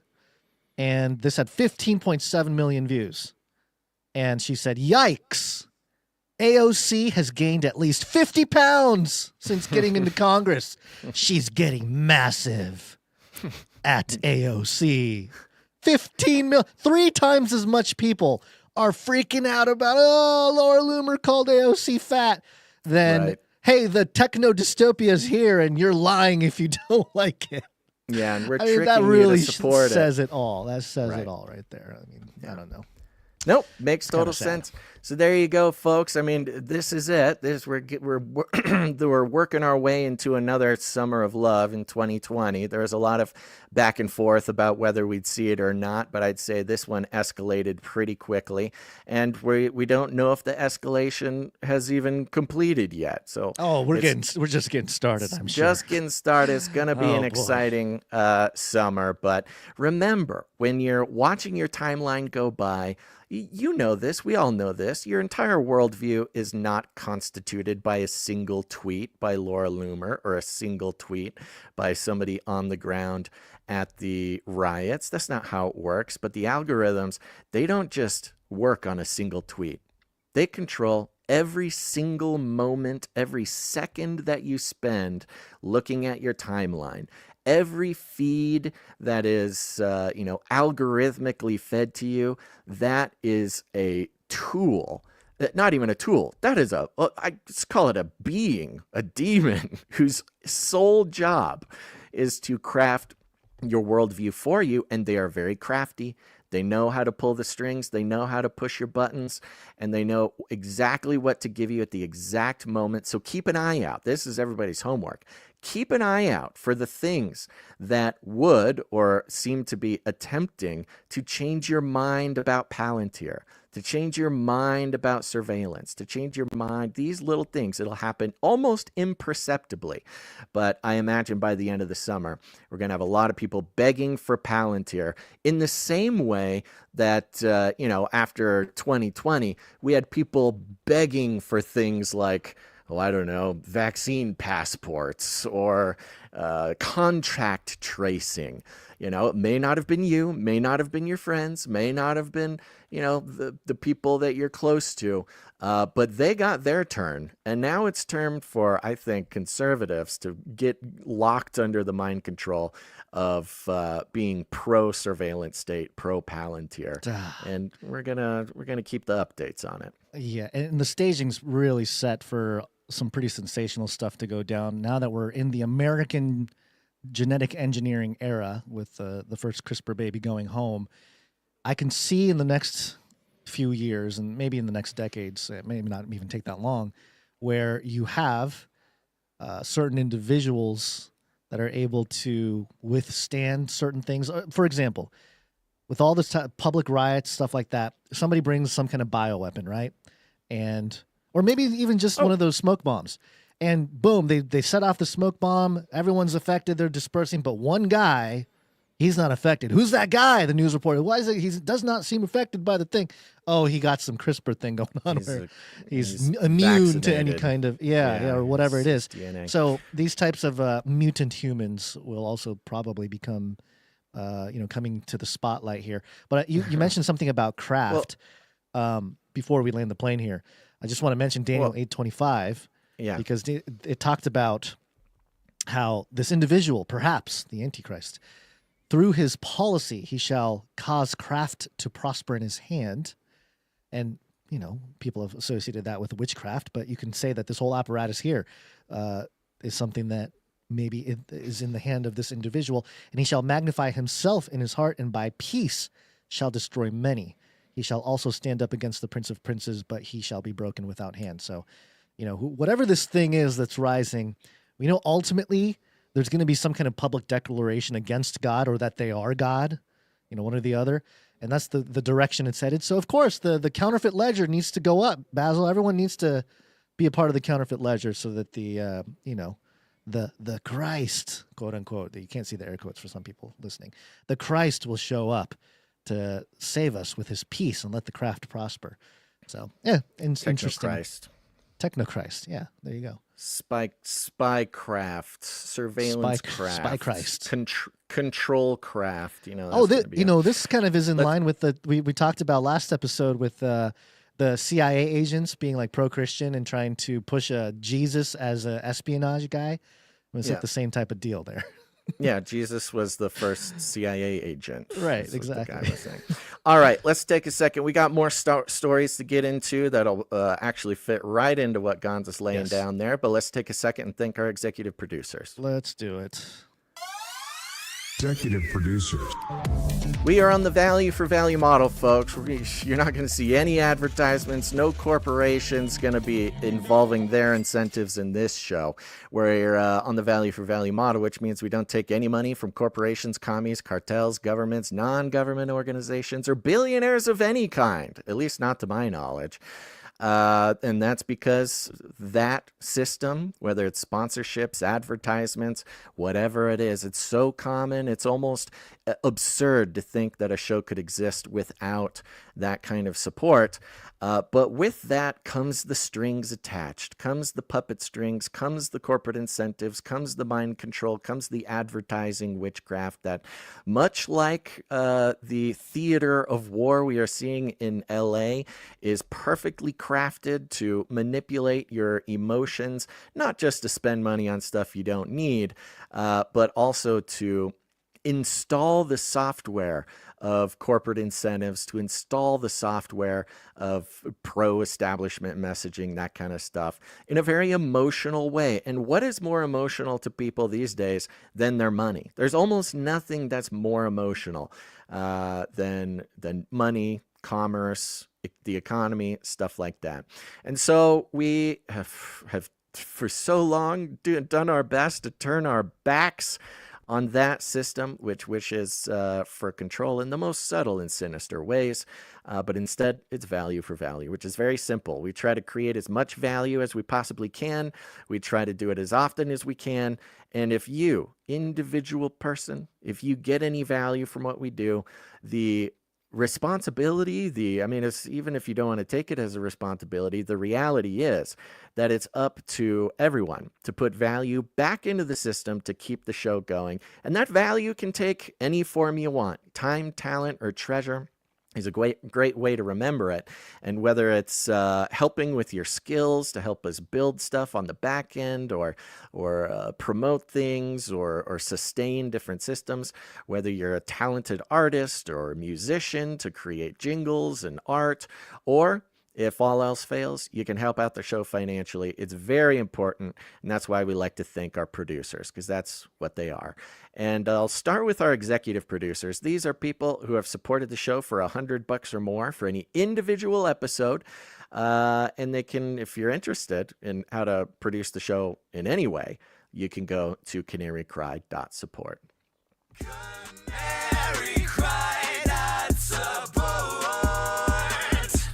We're going to start off with these executive producers. Going to start off with the one, the only, beloved Sir Alex Protocol V2, Baron of the Berean Protocol. Let's go. Where'd you find this? And he comes in for $100.33. He is Illuminatus. And he's on a 397 actually, I think it's 398 episode streak and a 52 episode executive producer streak. Bleep, blop, bloop. Let's save that jingle for the end here. Next up, we've got executive producer Jonathan H. Jonathan H. Thank you very much. Very much, Jonathan H. Executive producer Jonathan H. comes in for a nice round number.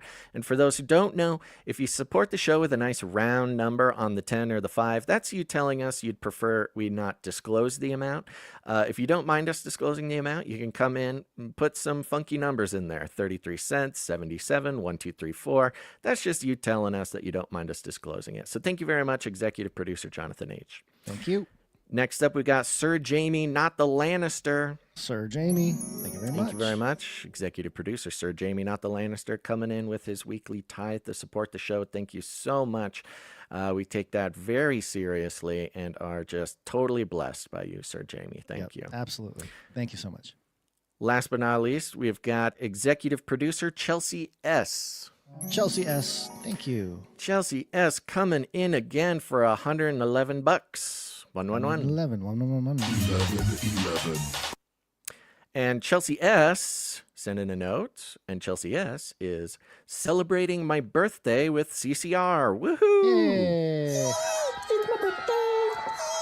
It's my birthday. Happy birthday to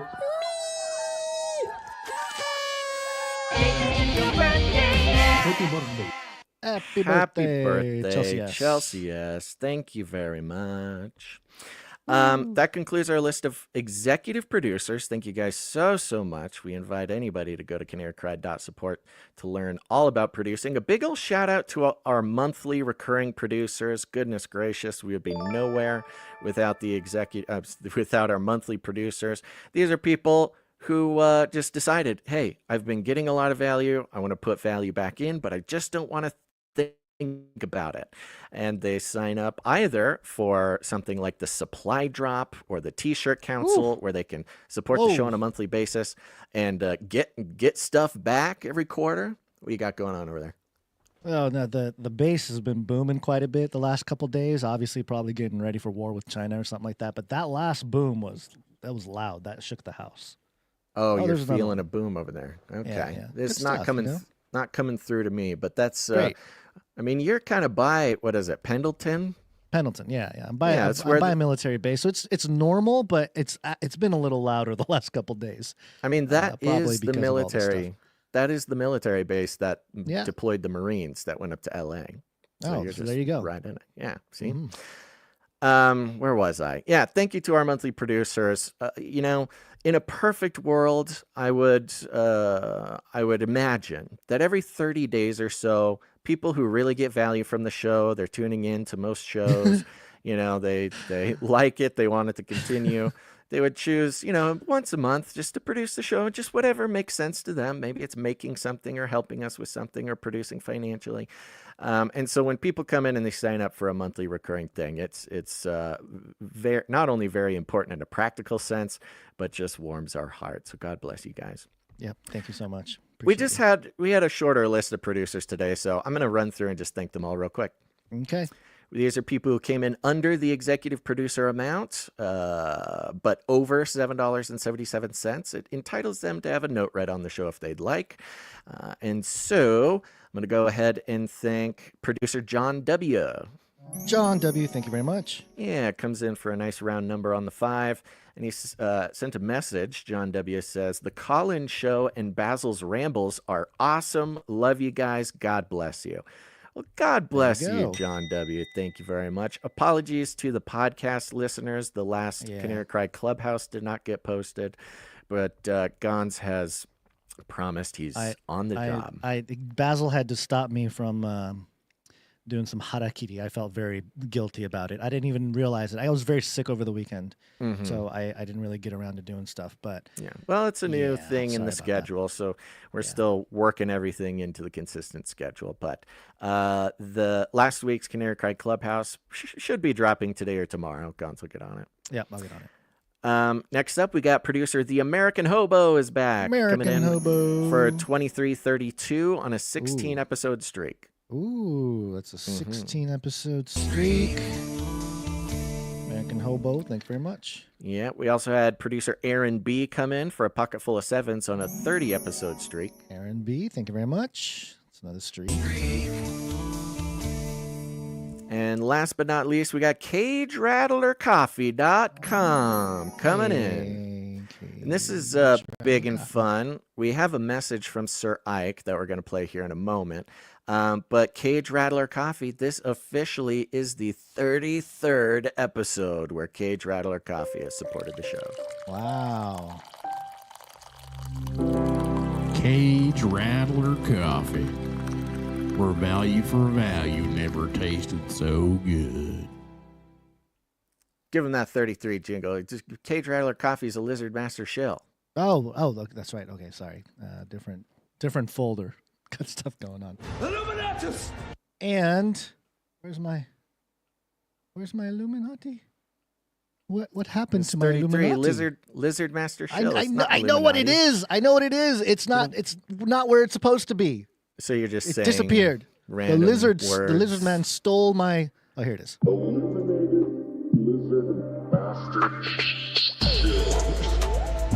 Officially solidified Illuminated Lizard Master Show. The most exciting streak.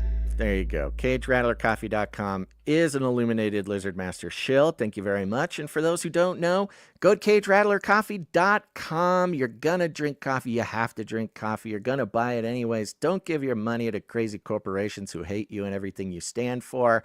Value for value is where it's at, and CageRattlerCoffee.com is here to bring the value.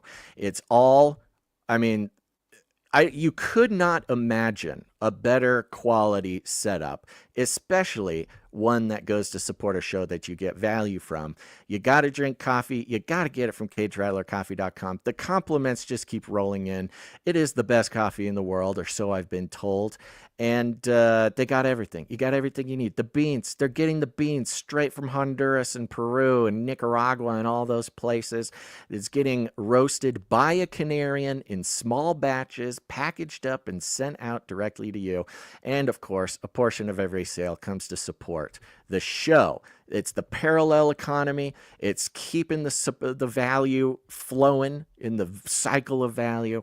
And seriously, people cannot stop raving about how good it is. I think we actually have a message from Sir Ike with a couple of updates for all sorts of people. So let's play that. See if it plays. Play. I hit the play button. Doesn't mean it's going to play right away. No. It's trying. It's trying to play. It's up to the gremlins now. Yeah. It's not up to us. Lord, let them. Here we go. Hey, Canary family. This is Sir Ike here. I have a couple short announcements to make. I'm working right now with Basil trying to finalize the lists for Q2 Shirt Council and Supply Drop. So if you have changed addresses, moved, need to update your shirt size, if you could send that information to me over at canarycrysupplyDrop@gmail.com, I would appreciate it.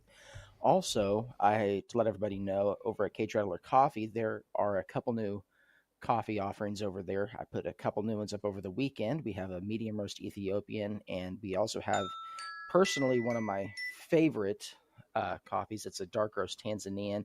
It is perfect for cold brew. I just had some over the weekend I made myself, so it's phenomenal coffee. I'm still running the 10% off 3-pound bags through this Friday, so if anybody wants to jump on that, it is use code Wormicorn at checkout, and that's good for the next few days. Thanks. Boom, boom. I see him. I see it on the website. Tanzanian, make your cold brew. It's summertime. You can fight the dark powers of this world, the principalities and powers, and get caffeinated and stay cool with your cold brew. CageRattlerCoffee.com. Thank you very much, everybody. Yep, thank you. Appreciate it. Okay, that concludes the list of financial producers keeping this show alive this episode. If you're not on that list, why don't you get on the list? It's great. Again, not every producer has to produce every single episode, but I feel that as long as people are checking in, making sure the value is still moving in both directions once every 30 days or so, the Lord has been able to sustain this entire, not just the show, not just the project, but the entire community. And we're very grateful to everybody who participates in that. So thank you very much. We got some people who came in under the $7.77 mark. I'm going to save their streaks for Wednesday, but I got you on the list. Thank you very much. Thank you. Thank you. Appreciate all of you. Real quick announcement with Canary Cry meetups. There's a meetup. We got meetups. Yes. Blah, blah. I was not ready for that. But yes, I did update the Canary Cry meetups page. Okay, so go to canarycrymeetups.com, folks. We've got a new meetup alert. Awooga. There's a jingle if anybody needs it. All right. Yeah, Dallas, Texas. Yes, Canary Cry Meetup, Dallas, Texas. This is the conspiracy-themed party. There's going to be games, activities, discussions. Ideas are welcome. It's going to be Saturday, August 30th, so good planning ahead. You got a couple months, so put it on your calendar. August 30th, that's Labor Day weekend, 2 p.m. to 6 p.m. In Garland, Texas. The precise address is available there on the flyer. It's also in the email that went out. You can contact Rob at 972-480-2956 to RSVP or ask questions, or you can send an email to truthtransistorradio@gmail.com. Go get it, Texans. This seems like a very fun meetup. For those who are just listening, the flyer's got Bigfoot on it. It's got an alien. It's got a pyramid in the background. It's nice, and it's going to be nice, old-timey conspiracy-y, just the way you like it. So thank you very much.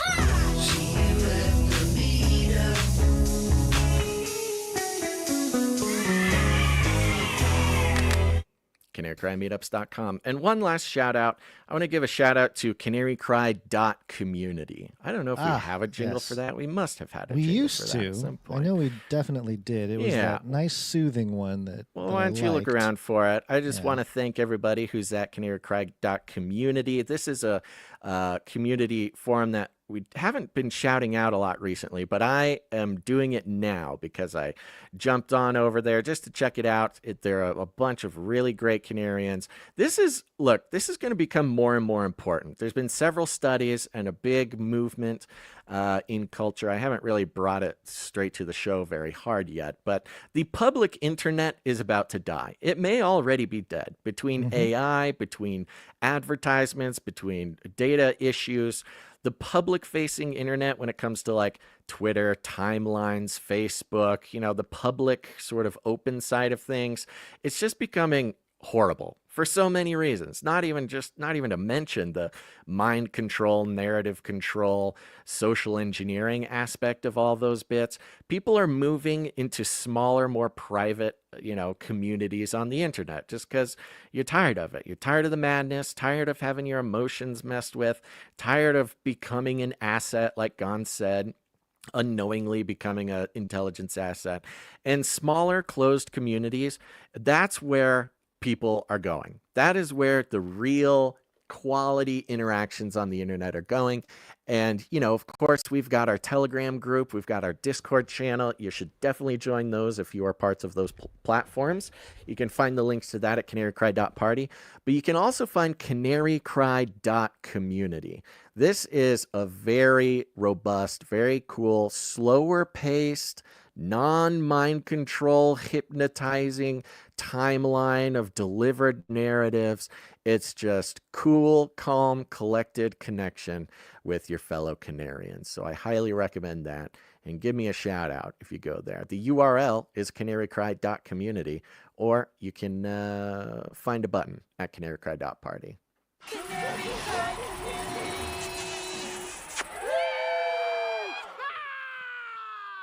That is hilarious. We have not played that forever. I know. It's been a long time. Okay, was there anything else you wanted to cover while we're here? No. There's a quick update. Do you want to hear what Zoltan Istvan believes about the LA riots? Oh, yeah. Let's check in with Zoltan. He tweeted out. By the way, Zoltan shared the YouTube video from a couple days ago. Yeah, he said some very nice things. Yeah, very kind things. The edit that you did on Face Like the Sun channel, where you went back and sort of refined and edited and expanded upon our interview, he shared that out. That's very cool. Who would have known? I never would have thought someday that Zoltan Istvan of the Transhumanist Party would be promoting Canary Cry. So that's great. He said this on X. It may seem like the LA riots are about human rights and culture wars, but actually, there's a hard push to deport millions of illegal immigrants because humanoid robots will start replacing their labor contributions within 12 months' time. What is happening in Los Angeles is about to happen everywhere in America and around the world. Only a universal basic income can solve this issue, and no one is facing or talking about it. Zoltan 2026. He's certainly trying to fill the gaps of the conversation here. Hey. That's what he's doing. The problem is there's a reason why no one's talking about it. Is because no one's talking about it. That's well, it seems like we're the only people. Yeah, I know. Well, what's funny is that we're not pro universal basic income in our personal lives. However, as believers and people who have been paying attention, we know that it's going to happen whether we like it or not. So, it is going to happen. So him supporting it is interesting because, it's totally in line with his position, totally in line with what he told us on that interview. And, I'm thankfully coming to the position of like, oh, you know what? Things are going to happen and that's okay. God is going to take care of me. I don't need to fret. And sometimes I do fret. Sometimes it's hard to avoid fretting. Well, you got Gavin Newsom up there, threatening the president and stuff like that. It's kind of hard not to get triggered. But hey, look, if it was between Zoltan and Newsom, I mean, for the show's sake, I would love to see Zoltan for sure. Zoltan. Yeah, for this, I'm tired of Newsom. I mean, we've got as much content out of Newsom as possible. But if we were one of the first people to do an interview, to give an interview to the new governor of California, that'd be pretty good for the show, I think. Yes, I don't think that'd be too bad. Yeah. Speaking of transhuman, real quick, real quick. Sure. Sorry. Yeah. Before you move on, I just want to give a shout out to everybody who joined the Canary Cry text message alert system. We had a bunch of people sign up since last Thursday. And if you're not on it, get on it. Text just the word canary to 877-740-3226. Again, that's canary to 877-740-3226. And we'll just send you a little text message before every show just to let you know we're going live. And, you know, because you're not getting all the notifications from YouTube or Rumble, and we'll get banned again and you'll never see us again. And you're even now rolling your eyes at me because you think that'll never happen. But I'm telling you, it's happened to literally hundreds of thousands of people. And we just never see them again. And we don't want that. I want you to come with us. So text the word canary to 877-740-3226. And the fun part is you can text us back at that number. And I read all the texts. I love all the texts. I can't answer them via text because it's very expensive for us. But I do read some on the show. Just want to give a couple shout outs. One of them is Shagan from 423. He says, Basil is wrong. Quote, if we weren't all crazy, we'd all go insane. True. End quote. Deep down, I think he knows. Did I say that? Did I know. say if we I don't weren't know. all crazy, we'd go insane? I'm not responsible for the things that come out of your mouth. I don't even really know what that means, but I don't know. Well, thank you for the text, Jagan. Appreciate that. 859 texted and said, have a great show, boys. Cincinnati meetup, let's go. Are you planning a Cincinnati meetup, 859? Or are you asking for someone else to plan a meetup? We have now had about a half a dozen Cincinnati and Canarians ask for a meetup.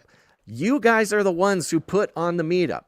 So 859, any one of the 859s, pick a time, pick a place. Let me know. We will put it on the website. We'll get Cincinnati and Canarians together. It'll be beautiful. Let's see here. 678 says, looks like the prayers are working. The real estate deal may be working itself out. To God be the glory. Love, TDL Prez, Mama Mia, and baby Canary Bella. ATL or North Georgia meetup, anyone's? Put on the meetup, TDL Prez. Area codes 404-770-678. Before Basil has an aneurysm, we need to put on some meetups over there. People just start You gotta self-organizing. put on a meetup. I'm wondering if maybe like we need to put a form or an entry thing on Canary Cry meetups, because I feel like people maybe feel like they need to fill out a form or something, and like that activates the progress. I don't really know. This one was funny from 509 from Incognito 907. Thank you guys for acknowledging last week that Flat Earth might have been a PSYOP from the beginning. That was my first thought when I heard about this, and still think this subject and the little season theory are colossal waste of time and energy. Yeah, you know, I don't know about waste of time and energy.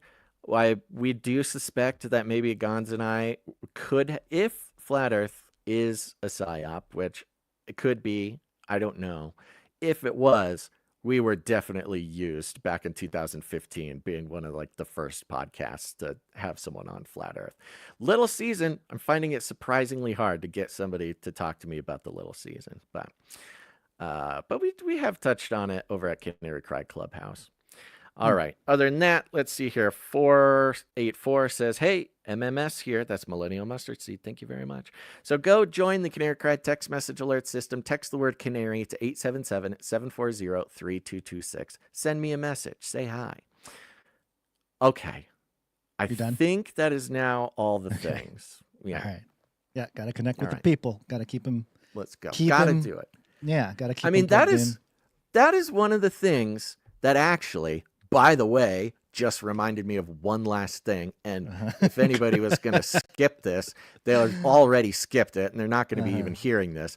But just for everybody who's actually listening, on the surveys, the post-episode surveys have been outstandingly helpful for us. Very good, And yes. one of the things that people are specifically commenting on is is, some people don't really like the producer segments or don't like the other stuff and they just skip it. But there's a lot of people who don't skip it because they love the community aspect. They love hearing people's prayer requests. They love hearing praise reports. They love hearing what's going on in people's lives. I mean, that is one of the things. Again, I know we're not the biggest podcast in the world. We're not the coolest podcast in the world, but after, what are we going on, 13 years now of building an incredible community of people who have come up with us here, the community aspect is really incredible. So here's the thing. You have opinions. You have opinions about this show. You have opinions about this episode.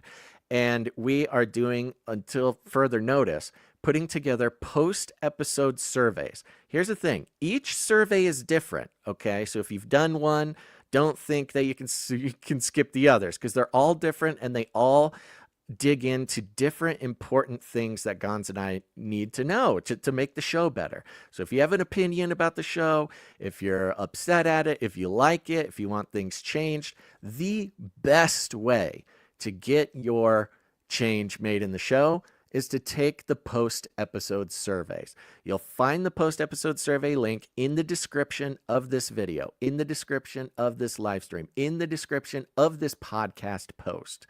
It takes 30 seconds.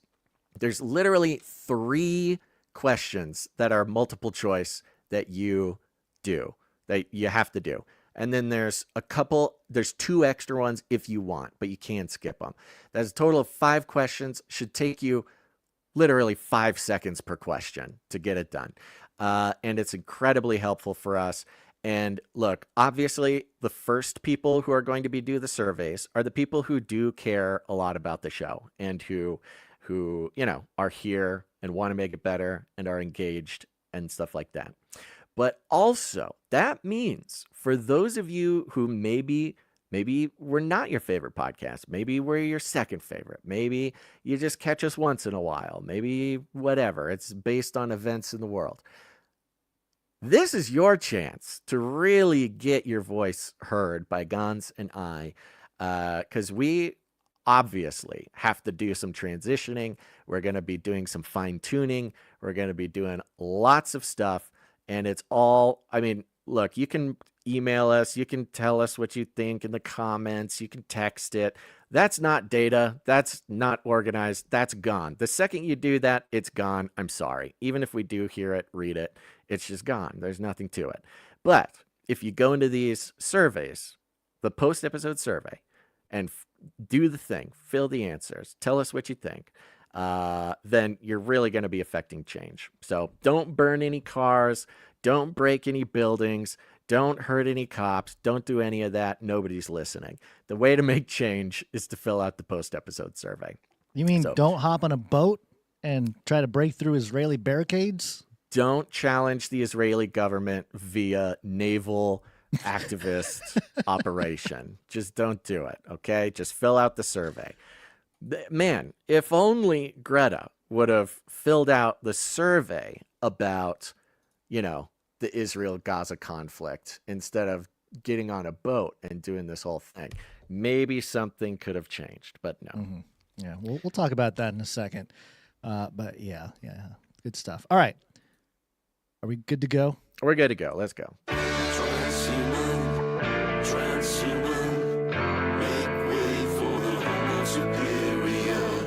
This is coming from the dailymail.co.uk. We haven't done one of these Daily Mail articles in a while, but it caught my attention. The headlines are always pretty sensational for Daily Mail, but I've noticed recently they are scaling back on the length of their headlines. It's not as long as it used to be. This one's only 3 lines on my screen here. It's not like 5. Wow. We'll talk about Greta in a moment, but yeah, Jay Vela in the chat freaking out. What happened to Greta?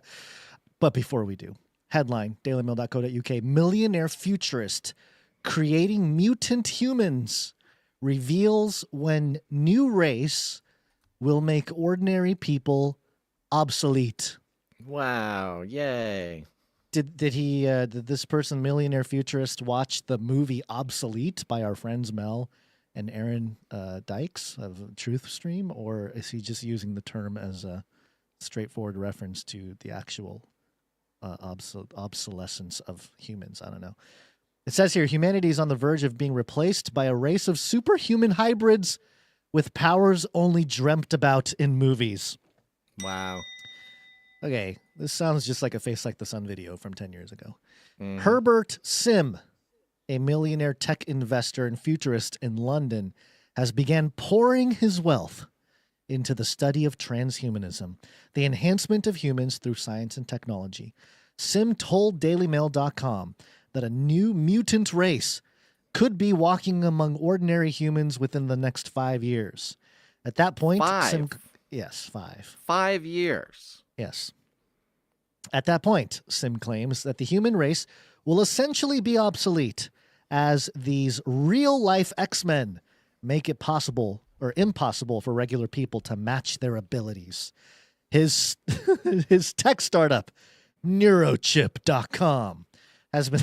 I feel like this is a Marvel plot line. Yeah, I know, right? It's ridiculous. Has been exploring how to make transhumans a reality, upgrading the mind using a helmet that reads brain waves. The brain waves are projected onto a computer, which then reads and turns them into actions.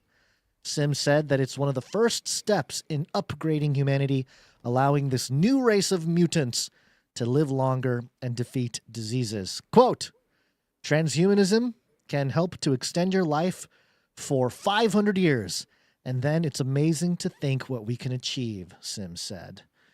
And by the way, he's sitting there on a computer. He's got this, I don't know, looks like a couple of plastic bottle caps strung together on his head. He's got a Bitcoin necklace, Basil.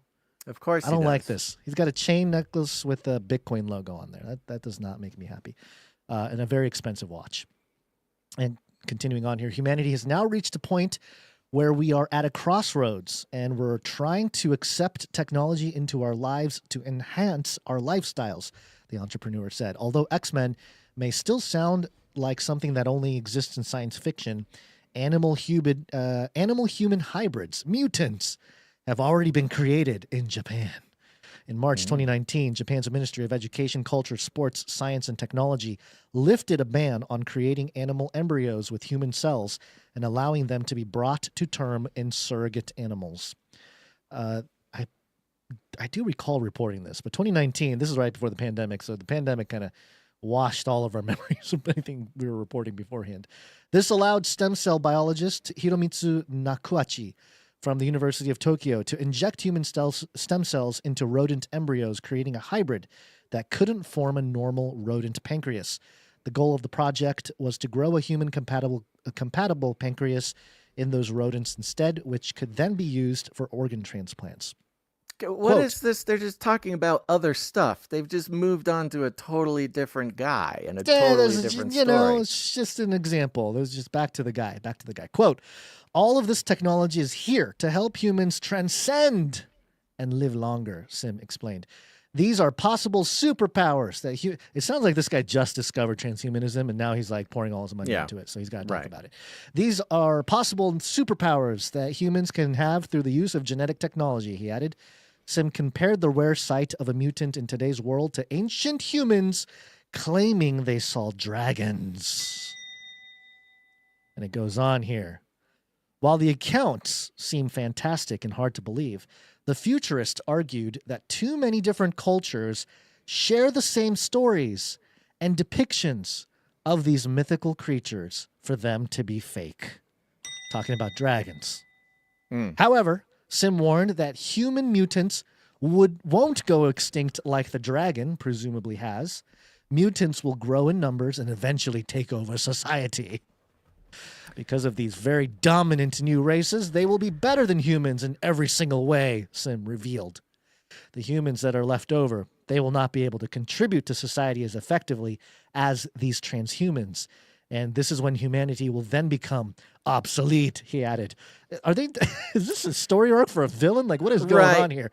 So this is very interesting, but I think it does kind of signal something. Because we've obviously been following transhumanism for a very long time and all this sorts of stuff. And it's always, very... this guy's either signaling something or just has never been coached for the media, or like has never, doesn't have a PR person. Because usually when you hear about transhumanism or improving humans or taking us to the next level, all the big transhumanists are very good at saying, no, we will make ourselves better so we can thrive and we can do these things. This guy never refers to the mutants, first of all. What? Mutants? Okay. Never refers to the mutants as we. He's like, in the parlance of the left, he's othering them. Right. We humans will be obsolete. We will be, pushed aside because this other group of people will be better. He's not even like counting himself among the improved humans. It's very much in this like, they're something else. They're not us. They're better than us. We're going to die. So either this guy like has never once, thought through the messaging to the public in a meaningful way, or, it's kind of actually revealing what has been the issue all along, which is you strip away the we, because they're going to start birthing humans that are genetically modified. It's not a we. I'm not in the we. I'm not going to be any better. Everybody listening is likely not in the we. Right. And it's much more of this like you're doomed to get over it type of thing. Right. Yeah, and I think the really interesting thing is that he's invoking ancient mythologies as a point of reference, which has been a point that we've been making for a better part of 10, 12 years or something, is that with all of the stuff going on with science and technology, the trajectory of everything, the only point of reference we have is ancient mythology. And I was just doing a study, looking at the history of giants and the early church fathers, what they believed about the whole Genesis 6 narrative about the sons of God mating with the daughters of men, having a race of Nephilim, these giants that are in the Bible that is part of the genocide aspect of why God tells Israel to go out and start conquering nations and peoples and stuff. It had something to do with some corruption, either directly genetically or as a result of the rituals and practices of those who had altered genetics or corrupt genetics. And so I was looking at the history, and I was reminded of how many people in the early church had the view of the angelic view, basically, of Genesis 6. It's the list is remarkable, and I know people have documented this before, and if this is old news, it's old news for you. But let's see. Let me try to pull up the list. I put together something that, and I try to put a list together from the first century, the beginning of the church, all the way up until now. And interestingly enough, the names that popped up for today were Chuck Missler and Mike Heiser as the people actually carrying the torch in the modern era. But of course, back in the early days, in the first century, you had Justin Martyr, who said, well, I guess that was second century. Justin Martyr saying that the angelic view is correct. Athenagoras, I don't know if I'm saying that right. Athenagoras also said that. Irenaeus also. Tertullian. Commodianus. I don't know how to say these names. But they all believed in the angelic view. It wasn't until Augustine came around in the 5th century where, in the book called The City of God, where this whole notion goes out the window that there was a literal breaching between angelic or divine beings and human women, and then it produced a race of Nephilim, which is the consequence of, the flood, all this kind of stuff. And, I think about the trajectory, how big that decision by Augustine was, because it shaped the entire Western Christianity, institutionally and everything, to have the Sethite view for Genesis 6. And we learn now that a lot of the views that Augustine held, it wasn't all bad. A lot of the basic theology stuff. I know Augustine is quoted quite a bit when you start studying theology in school and stuff. But he was really influenced by Neoplatism. And so angels were non-corporeal. They didn't have bodies, right? So none of this angel mating with human talk was necessary, which one could argue that it's not necessary for the gospel to be preached. I could agree with that. But if you're talking about having a point of reference and having relevance to the Word of God and the history of our literally our civilization from the biblical point of view, eliminating that aspect of it theologically shaped all of Western Christianity. And I think it's not until the last literally like 3 or 4 years where the West is coming out of that slumber and seeing a point of reference as like, oh, this is meaningful to have an understanding of the Nephilim concept with Genesis 6. And maybe it's too late now. And maybe it was designed that way. Maybe God allowed it to be that way. Because, back in the 5th century, Augustine was afraid that, hey, this is the stories here that we're hearing, and this is a common argument that people have today. The stories about angels mating with human women sounds a lot like pagan Greek titans, the demigods, and there's no room for any of that in our biblical, framework. And so we're going to reject all of it. None of it exists. We reject all of it, which I think Augustine literally threw the baby out with the bathwater, because 1,500 years of church history was shaped with that view, and the church lost the key context for understanding Genesis 6 and passages like Jude and Peter or 2 Peter, and a lot of the demonology behind spiritual warfare. All of that was lost, or at least sort of suppressed might be too strong of a word, but definitely not part of building up the theological framework for everything. And it made sense going into the Enlightenment and everything else. Maybe God allowed it to happen this way for a reason.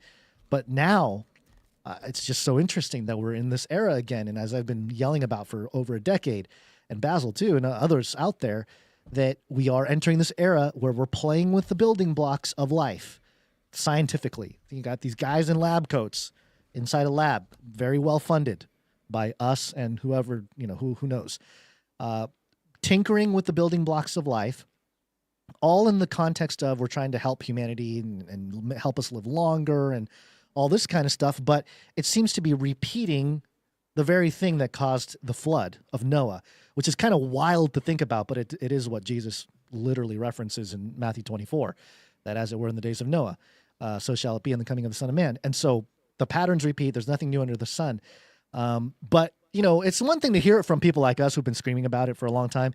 It's a whole nother thing to hear the I don't know, the comparison or the point of reference from the transhumanist millionaire tech guy in the UK pouring his wealth into the transhumanist agenda to live for hundreds of years. And then if you don't do it, you're obsolete. I mean, I don't know, man. It's just too obvious. I don't know. If you can't really grasp it now, man, you might be part of the transhumans, You might be part of the group that's going to go along with the whole agenda. So in a sense, yeah, I don't know. A lot of this division, divide and conquer, everything, all the turmoil we're seeing with society seems to be leading to an ultimate genetic fork of humankind. We're going to stick around to be our own thing, and then we'll be obsolete. Maybe we won't be able to buy or sell if we don't participate in this new apparatus at a certain point. So, and it makes all the sense in the world when you read Revelation 13 and see all the killing of the saints that goes on in that time period, which is not a popular message, but it is the word of God. And, the souls under the altar of God in Revelation 6, I believe, they beg God. They're like, hey, God, when does the killing stop? Like, please let the killing stop. All of our brothers and sisters are dying on earth. And what kind of conditions are on earth for that to occur? I don't know. And quote unquote evolved advanced species of human might do it. They might think that people that believe in God or Jesus or something are all just Bronze Age superstitious fools, and that we don't need Jesus because everybody is Jesus now. And so there you go, the second coming deception within the individuals that will take the mark and participate in this whole thing, which is why the whole Palantir and the riots and all this with Trump and the technocracy and all that, we talk about it so much because we're in the middle of that part of the timeline. But, it's an important thing for us to remind ourselves and each other that, there's a long-term trajectory here, and it's all very much biblical. It's hard to deny the biblical underpinnings of all of this going on. But getting back specifically to this guy, the West, with Zoltan still believing in transhumanism, but backing off of it politically, it's interesting because if you're going to have some other characters, I would say, from other countries or other parts of the world who are all still pushing for transhumanism, in the context of geopolitics and the nation or the transition from nation state into network state and all that's, that's happening before us, to have true villains, Basil, like true, like literal villains that, that are pushing for this type of stuff is very useful in the social engineering, much like it had been much like we're seeing right now unfold in LA. So I can see how, using words like human mutants and regular humans will be obsolete and we believed in dragons and all the verbiage this guy is using, I can see it being very useful in the divide and conquer tactics. And the people that'll go for it, they're going to go for it. The people that are going to push back are also going to be cataloged, I would say. And ultimately, as Scripture tells us, is going to be eliminated, at least under the parameters of whoever's in charge when that time comes. So cheerful. That's why we need Palantir. Oh, yeah. He's got lists of people. We need to make lists. Yeah, well, that would be the most diabolical thing if Palantir is the one saying, like, we must protect all humans from the transhumans who are trying to, upgrade and change your genetics, and so give us all your genetic data. And we'll preserve it for you. You guys can't do it on your own. And we will don't do it for forget to get vaccinated. I mean, it was Palantir technology that was deployed for tracking COVID stuff. Yeah. So, they're already deep in there. Well, this is as a reminder, Jared Kushner, 6-second clip from last year. My generation is hopefully, with the advances in science, the first generation to live forever, or the last generation that's going to die. There you go. There you go. Hey, I hope we are maybe the last generation to die as well. If the Lord's returning, hallelujah. There are a lot of different ways that could play out. That's true. You did just send me down a very interesting St. Augustine rabbit hole. St. Augustine was a former Gnostic and is sort of, I don't know, not blamed, but there are people who have really gone through a lot of his stuff. Is like, oh, he brought a lot of Gnosticism into the church. Yeah. The list is actually quite long because you usually only hear Augustine is like this great, father of Christianity. Yeah. And he was like an actual literal former Gnostic and then brought a whole bunch of stuff with him. That's very interesting. He threw the baby out with the bathwater is what he did. I can see a former pagan type person rejecting any notion of any kind of pagan narrative that associates with the Bible. Because people do that today. People do that now when they hear the Genesis 6 account. And if they can't really accept the face value text, they will go there. They will say that, like, oh, no, this is pagan. This is, straight from the book of Enoch, which, a lot of people just have that disconnect. It's that Second Temple literature that helps guide what was being said and written in the Gospels early on. That shaped a lot of that stuff. And if you don't have that cultural context, then it might seem like it's out of left field and evil even, So, and it's I don't know. It frustrates me because I think about it and it's like, oh yeah, you know what? Augustine really did change something. 1,500 years of theology is shaped by this guy. Yeah, I mean, it's totally omitted like the biggest part of the narrative of the biblical thing. So, yeah, I don't know. It's just wild. There's a lot of like very fundamental, very basic things that a lot of Christians take for granted today in today's theology that is Gnostic. I mean, at its core, I'm not going to, I often will go into those things. And sometimes it's very hard because it's like some very widely accepted sort of basic evangelical ideas of who we are and what's going on here that are not even vaguely Gnostic. They are directly part of the Gnostic heresy that was like, was exiled back in the day. And now it's just a normal thing. Pastor gets up on stage and talks about all this Gnostic stuff. And St. Augustine certainly is one of the very,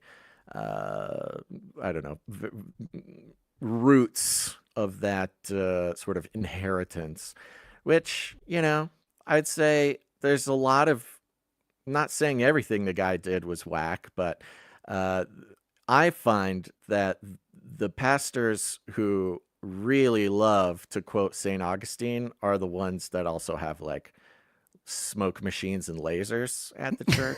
I don't know. Somebody do the study, do the survey. Yeah, put together the data. Let's find out. Let's see the heavy Augustinians out there. If they're the ones doing the concerts, smoke machines and lasers, and your pastor That's wears hilarious. skinny jeans, there's a good chance. There's a 90% chance he's going to quote Augustine. Correlation, maybe not causation. No. Speaking of which, though, something totally unrelated. Let's check in on Greta. Totally related. Mass extinction. That's right. Greta herself, the one, the only. Last we checked with her, she was 80 miles off the coast of Greece. They had seen a drone that kind of buzzed them. They were a little bit worried. She's on a yacht called the Medina, I believe, and she was going to help the people of Gaza on this freedom flotilla. She spends a lot of time on boats. We saw some clips from her before, getting the word out. But it's time we get an update, Gons, and I'm a little disturbed to have to be the one to bring this to you, but a video did go out from Greta, and this is what she said. This is Greta Thunberg, and I am from Sweden. If you see this video, we have been intercepted and kidnapped in international waters by the Israeli occupational forces or forces that support Israel. I urge all my friends, family, and comrades to put pressure on the Swedish government to release me and the others as soon as possible. This is Greta. Wait. Hold on. She's being kidnapped by the occupational forces. By Israeli occupational forces or forces that support Israel. Swedish government, come save me. This seems to be a pre-recorded video that they just had sort of laying around, and we'll get to that in a second, but she had pre-recorded this thing that if something happened, they would send out this video. It is odd because, it seems like she should be like afraid and like have some more info. Yeah. There's a guy holding her hair with like a bag over her face or something. Yeah, no, this was a pre-recorded message that they had, and to send out, and they were, I guess, were just assuming that it was going to be either the Israeli forces or somebody aligned with the Israeli forces. But the message went out, which means something has happened, Gons. And I'll be taking some live updates from the BBC live feed here.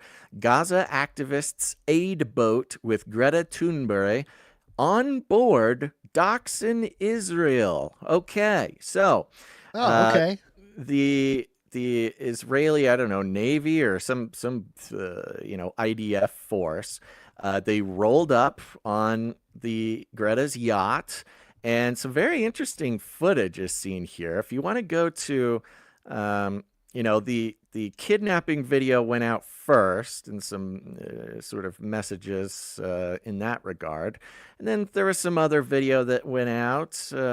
This one was being commented on by a lot of people on X, because as the word kidnapped was a disturbing word. They were kidnapped, and some pretty big words, some heavy language there.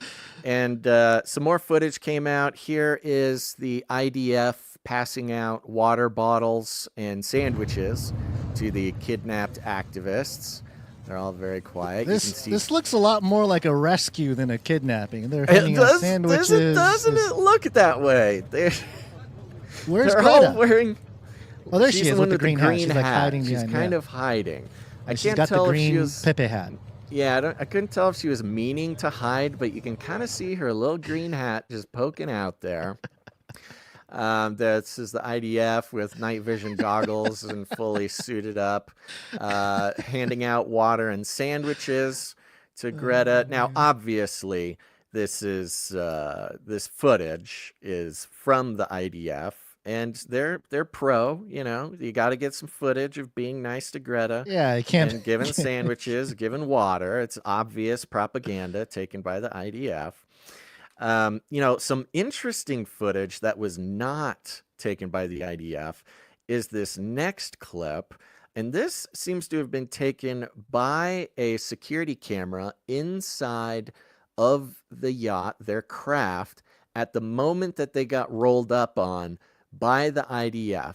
It's a little hard to hear. Whoa. Oh, yeah, and it has that very bad audio. So play it for just a little bit. I mean, there's a little bit of talking that I would like to get. That screech only happens a couple times. Let's try to get a few seconds of this. Can you hear him? Ditch the phone! Ditch the phone! Ditch the phone. Ditch the phone. So you can see light is coming in from outside. Phones in the water. Yes, turn it down a little bit so you can keep it playing. Ditch the phone, phones in the water. The various people in the boat, they're handing phones around, and there's a guy who's throwing them all out into the ocean. As it continues, you can see various members with their phones, obviously sending out one last message, or that's probably when they were sending the, you know, we've been kidnapped the Greta kidnapped video. Right. And as it goes, one by one, they finish sending messages, then they hand their phone to the guy. I believe there's a computer at one point. Why don't you give us some audio from here? There's a few interesting things. One guy grabs a camera, starts recording. Everyone, assume position. That's not a position at all. Rima cannot be here. Rima needs to take a seat. Assume your position. Rima please. Assume your position. Assume your positions. So they had, you know, it seems to be that they had a plan. Turn it down, please. They had a plan for what to look like, what they would do if they got rolled up on. The interesting thing here is he says Rima can't be here, and he moves a girl to a new chair, and then a couple of people, they get up and they switch spots. Like they'll just trade places. So it seems like they had a plan for the picture, for the shot, for the video, because a guy pulls out a camera and starts getting the thing. It's not a almost phone, as if a camera. A full DSLR camera he pulls out with a microphone tell him and to everything. throw that out. And they, yeah, right. He didn't throw that camera out the window. They threw out computers. They threw out phones. He kept this video camera. They said, assume the positions. And they start moving people around. They all have their hands up. You know, you got Greta there, nice and well lit, of course. Got to get her in the green hat. I mean, God bless they give her that green hat. She's so easy to track with that thing. And then here, momentarily, you can see the lights shining in. The IDF is obviously getting really close. One guy starts giving 2 thumbs up to the IDF out the window. Like, yes, we're ready. I think he's maybe trying to say, like, hey, we're not dangerous. We don't have guns or something. And so they all kind of take their positions, hands up, and the footage is great. This particular clip, you can turn up the volume, see if there's anything else they keep saying here. It's not escalated. It's okay. You can shine light on you. Alpha, 8. Ooh, painful. Yeah, no, turn it just a little bit. 5, 7. 7.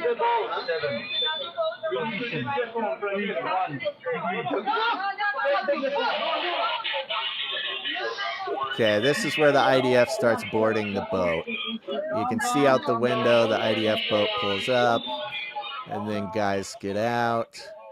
You can see them walking around the outside of the compartment, and then you see them appear in the doorway, and then the video ends right there. So it's kind of interesting that the clip ends when the IDF shows up. I don't know who clipped it, if they clipped it or the IDF clipped it. Sandwiches. Yeah, next clip sandwiches, right.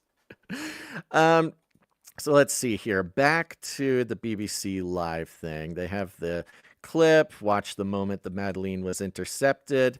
Then Madeleine docks in Israel report. We're yet to receive official confirmation that the Madeleine has reached the port of Ashdod, though the AFP news agency, citing one of its photographers, is reporting that the ship has docked. Okay, we got the ship. And new images show Madeleine at Israeli airport. Israel releases image of Greta Thunberg after boat docks. And this is an interesting photo because it is her there, looking like her. And in the background, you've got some pretty, bright Israeli flags behind her. It says, we've now confirmed we now had confirmation through from the BBC. What are you doing? We've now had confirmation through from the Israeli Foreign Ministry, which says the Madeleine has docked. It also received images of 2 people, including the above picture of activist Greta Thunberg. In a post on social media, the ministry says, quote, the selfie yacht docked at Ashdod port a short while ago. It's the selfie yacht. She rode on a selfie yacht to infiltrate the Israeli barricades? That's what she does. It's the selfie yacht, Gons. The passengers are currently undergoing medical examination to ensure they are in good health. Great. We've had no contact with the boat for 19 hours, organizers say. The Freedom Flotilla Coalition, which organized the boat's journey toward Gaza, said it's not been allowed contact with any of the 12 passengers since the vessel was intercepted by Israel. Yeah, I mean, you take a yacht and sort of broadcast your location and your intent to go into a war zone, you're going to get intercepted. I mean, obviously getting intercepted was the point. This was the point of this. They had plans for becoming intercepted. They had certain pictures they wanted. They had the whole thing. This is like going through, like being drunk and then going through a DUI checkpoint and then getting arrested or whatever and saying that you're being kidnapped. Yeah, exactly. Kidnapped by cops. Kidnapped by cops. There is a video at the top of this BBC thing, says, watch the moment activists say Israel intercepted their boat. It seems to be in selfie format. Go up to the top. Oh, that's interesting. Doesn't seem to be showing up for you. That one BBC block at the top, guys, that's supposed to be it. I've refreshed a couple times. Yeah. I don't know okay. Well, that's okay. It's just people being scared. There was also, we must not have got it. There was another picture that went out when it happened with Greta. It was just Greta in the picture wearing her green frog hat. Mm-hmm. And she seemed to have been having a great time. There's like an IDF soldier passing her a sandwich, and she has like this huge smile on her face and very much, I mean, who knows? Maybe we don't even know if she wants to be here. She could be, this is work for her. And so getting picked up and kidnapped by the IDF might have been, a relief, a little break in the action or something. I don't think anybody. There's not a whole lot of. Yeah, I don't think anybody really believes that she was kidnapped, and no, that may be part of it. It's part of it. And you had mentioned how Greta, and this whole thing unfolded during the LA riots, which was unfortunate for her. But maybe that was meant to be as well. Maybe it's supposed to be a little bit of a side op. Like she's not ready for the prime time quite yet for her big scene. So, she's got to still keep training. And these are some good moments to, for anybody really tracking the Greta story. That is the thing. I mean, that's totally a thing. Like the whole Freedom Flotilla, which was, another stunt. She's done basically this same stunt about 3 times now on a lot of, different social issues. This is her second time, I believe, doing it for Gaza and the Israel thing. Here's Greta Smile or Snook. I spelled it wrong. Here, this is a great. Is this not it that I'm showing on screen? Oh, that is it. You found it. Yeah. Yeah. She looks like she's having a great time. She looks like maybe she was really hungry and was very happy to get this sandwich handed to her. But yes, the timing is incredible. You know, we look at trying to find who benefits from the LA riots, you know, which Hegelian dialectic benefits which establishment. And we see at the same time, not only is the timing of the riots exactly what Palantir needed, not only the exact thing that at least the sort of MAGA, like the Laura Loomer types needed to push for Palantir, also was needed for Trump to follow through with his sort of tough on rioter campaign promises, also was funded and surely will benefit in some way the CCP, but also just ripping the attention away from this Greta stunt and through some, you know, some very well-timed photographs like her smiling gleefully at a sandwich an IDF soldier is handing her, does enough to kind of take the wind out of their sails, if you want to say it that way. But who knows? Maybe they'll just put her right back on the boat and she'll get to drive the boat home. She's going to be on a drone next time. She needs to be on a drone. A dragon drone. That's exactly what needs to happen. Freedom drone. Freedom drone. Freedom drone with the frog. It'll activate the Iron Dome too. I mean, that'll be she a just great bounces stunt. right off the Iron Dome. The Iron Dome will be flying. Man. She's just going to There'll keep be trying. Fireworks. By the end, we're all going to be cheering for her, you know, to make it. All right. Yeah. And I mean, remember, Palantir itself is extremely supportive of the whole Israel project as a company, not just as Alex Karp, the CEO, but as a company has come out as dramatic supporters of not just Israel as a concept, but also Israel's actions taken in Gaza. So not only does Palantir sort of win on the business side of things, but also on the ideological side of things, kind of sabotaging this moment from Greta here. Yep. All the same players doing their technocratic takeover as we speak. And, you know, there's not a whole lot of people. They're all distracted with the cultural stuff. And, you know, not as much paying attention to the technological stuff, which might make sense as to why they decided to do the whole LA riot thing now, as the thesis of today's episode, which is that, you know, Palantir, for the first time, a whole bunch of people starting to call out Palantir. Before it was Whitney Webb and maybe people like us calling out Palantir as a problem in the future. And here we are. Now they are being promoted by Laura Loomer to solve the immigration issue in Los Angeles.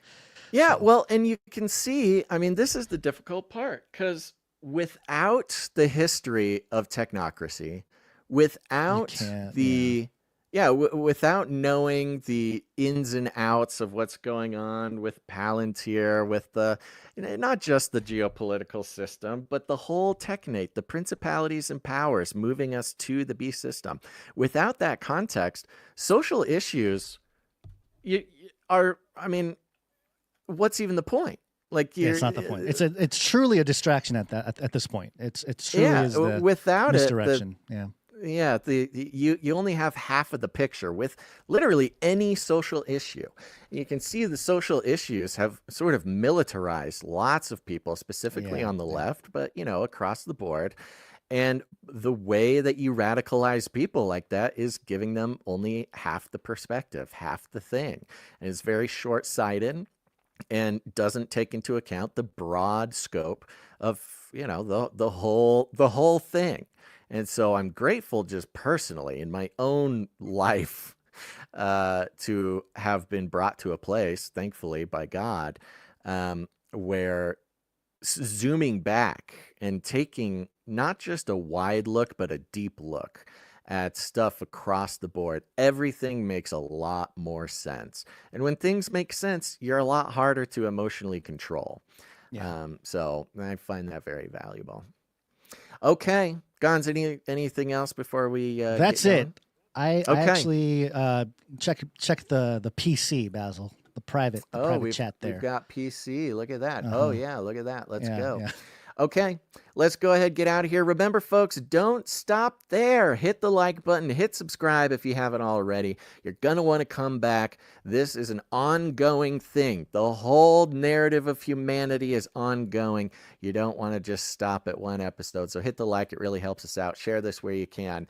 But in the description, jump over there right now. Go take the survey. It's literally 3 questions that you must answer, and 5 if you really want to give it your all. I'm popping the survey into the chat as well in case anybody needs help finding it. Ooh, and I did it very poorly, so I'll try it again. But please go do that. The more people we get filling out these surveys, just taking 30 seconds to do it, the better the show will be, and the more regularly the show will become better. And of course, thank you to all the producers coming in with their time, their talent, their treasure. Everything helps. This is truly the moment for a show like this. It is the moment for value, and it is the moment to rely on people who get value from a show to keep it alive, not get into the mess of taking advertising sponsorships. I'm trying to get him on the show. He did an incredible network map of corporate sponsorships across the board when it comes to independent and alternative media. And guess what? Most of them lead right back to the CIA. But hopefully we'll get to go Are through we that on with there? him. Is there a string attached Nope. to us? There's no string attached to us, baby. There you go. No strings attached. And look, I'm not going to go through and start slamming any other shows, but I'll tell you what, it's not a good picture. So there you go. Thank you to our producers, your time, your talent, your treasure. I want to thank some people who came in with their time to help us out. I'm going to start with the timestampers. Timestamp, it's hard work. Timestamp. Morgan E. coming in for episode 847. Thank you very much. Thank you very much, Morgan E. Thank you very much to Jam and Adam42. Jam heads up our Telegram channel. If you're a Telegram person, Adam42 heads up the Discord channel. If you're a Discord person, remember, go to canarycry.community to join our private little forum zone there. Thank you to Joe for all your feedback. Thank you to Clank for clanking. I'll give a shout out to all of the people who call in to Canary Cry Clubhouse. Check out Canary Cry Clubhouse from last week. It is a great episode, really an incredible set of call-ins, and of course, a great Beyond the Verse by Gons there. And other than that, don't be afraid. Do not fear, folks. Do not fear. Canary Cry will be back in the future, and it's all because of you. And while you're at it, share the show. No, don't share the show. Don't post it on your social media. Don't tell your friends and family. It could be too scary. We don't want to scare them, okay? Figuring out that the mainstream media doesn't have their best interests in mind, deep diving into the social events that even the alternative and partisan media has their own secret plans for. These types of things is dangerous to the establishment of this world. The principalities and the powers, they cannot have us diving into these things. And so certainly don't share this with anybody, especially if you want them to stay sane in this world. But if you do, we call it rattling cages, and all you got to do is walk right up to them, grab them by the cage, and then you shake it. The end of the world occurred pretty much as we had predicted. I want to shake things up, stir up some controversy, rattle a few cages. Hey, stop that! You'll never silence me. I'm the last angry man, a crusader for the little guy. Leave the bird alone. Never. Rattle a few cages. Rattle a few cages. The human race will have every opportunity to improve. And if they don't? Ask Noah. That's right. Just ask Noah. Jonathan F. in the chat says, survey is important. Survey is life. Go take the survey. Gons, you got any last words, Gons? Pray for me as the loud booms get louder. I feel like maybe there's a Nephilim stepping towards me, one step at a time. Those booms are, they sound like footprints or footsteps. Show of force. Show of force. It's a show of force, folks. Maybe I'll get some smooth stones, put them in my pocket. in case. Yeah, that's always a good idea. Yeah. I'm looking right now. We've got 3 answers to the survey. 3 people have already done it, folks. Wow. That's not it. We haven't even ended the show, and 3 people have already done Look it. at that. Get in there. Overachievers. Extra points. Get in You get there. extra points. Come on. Come on. All right, everybody. Thanks for tuning in to this episode of Canary Cry News Talk. Make sure to tune in next time. But until then, think outside the cage. We'll see you on Propaganda Rooster Remembrance Day. Yay!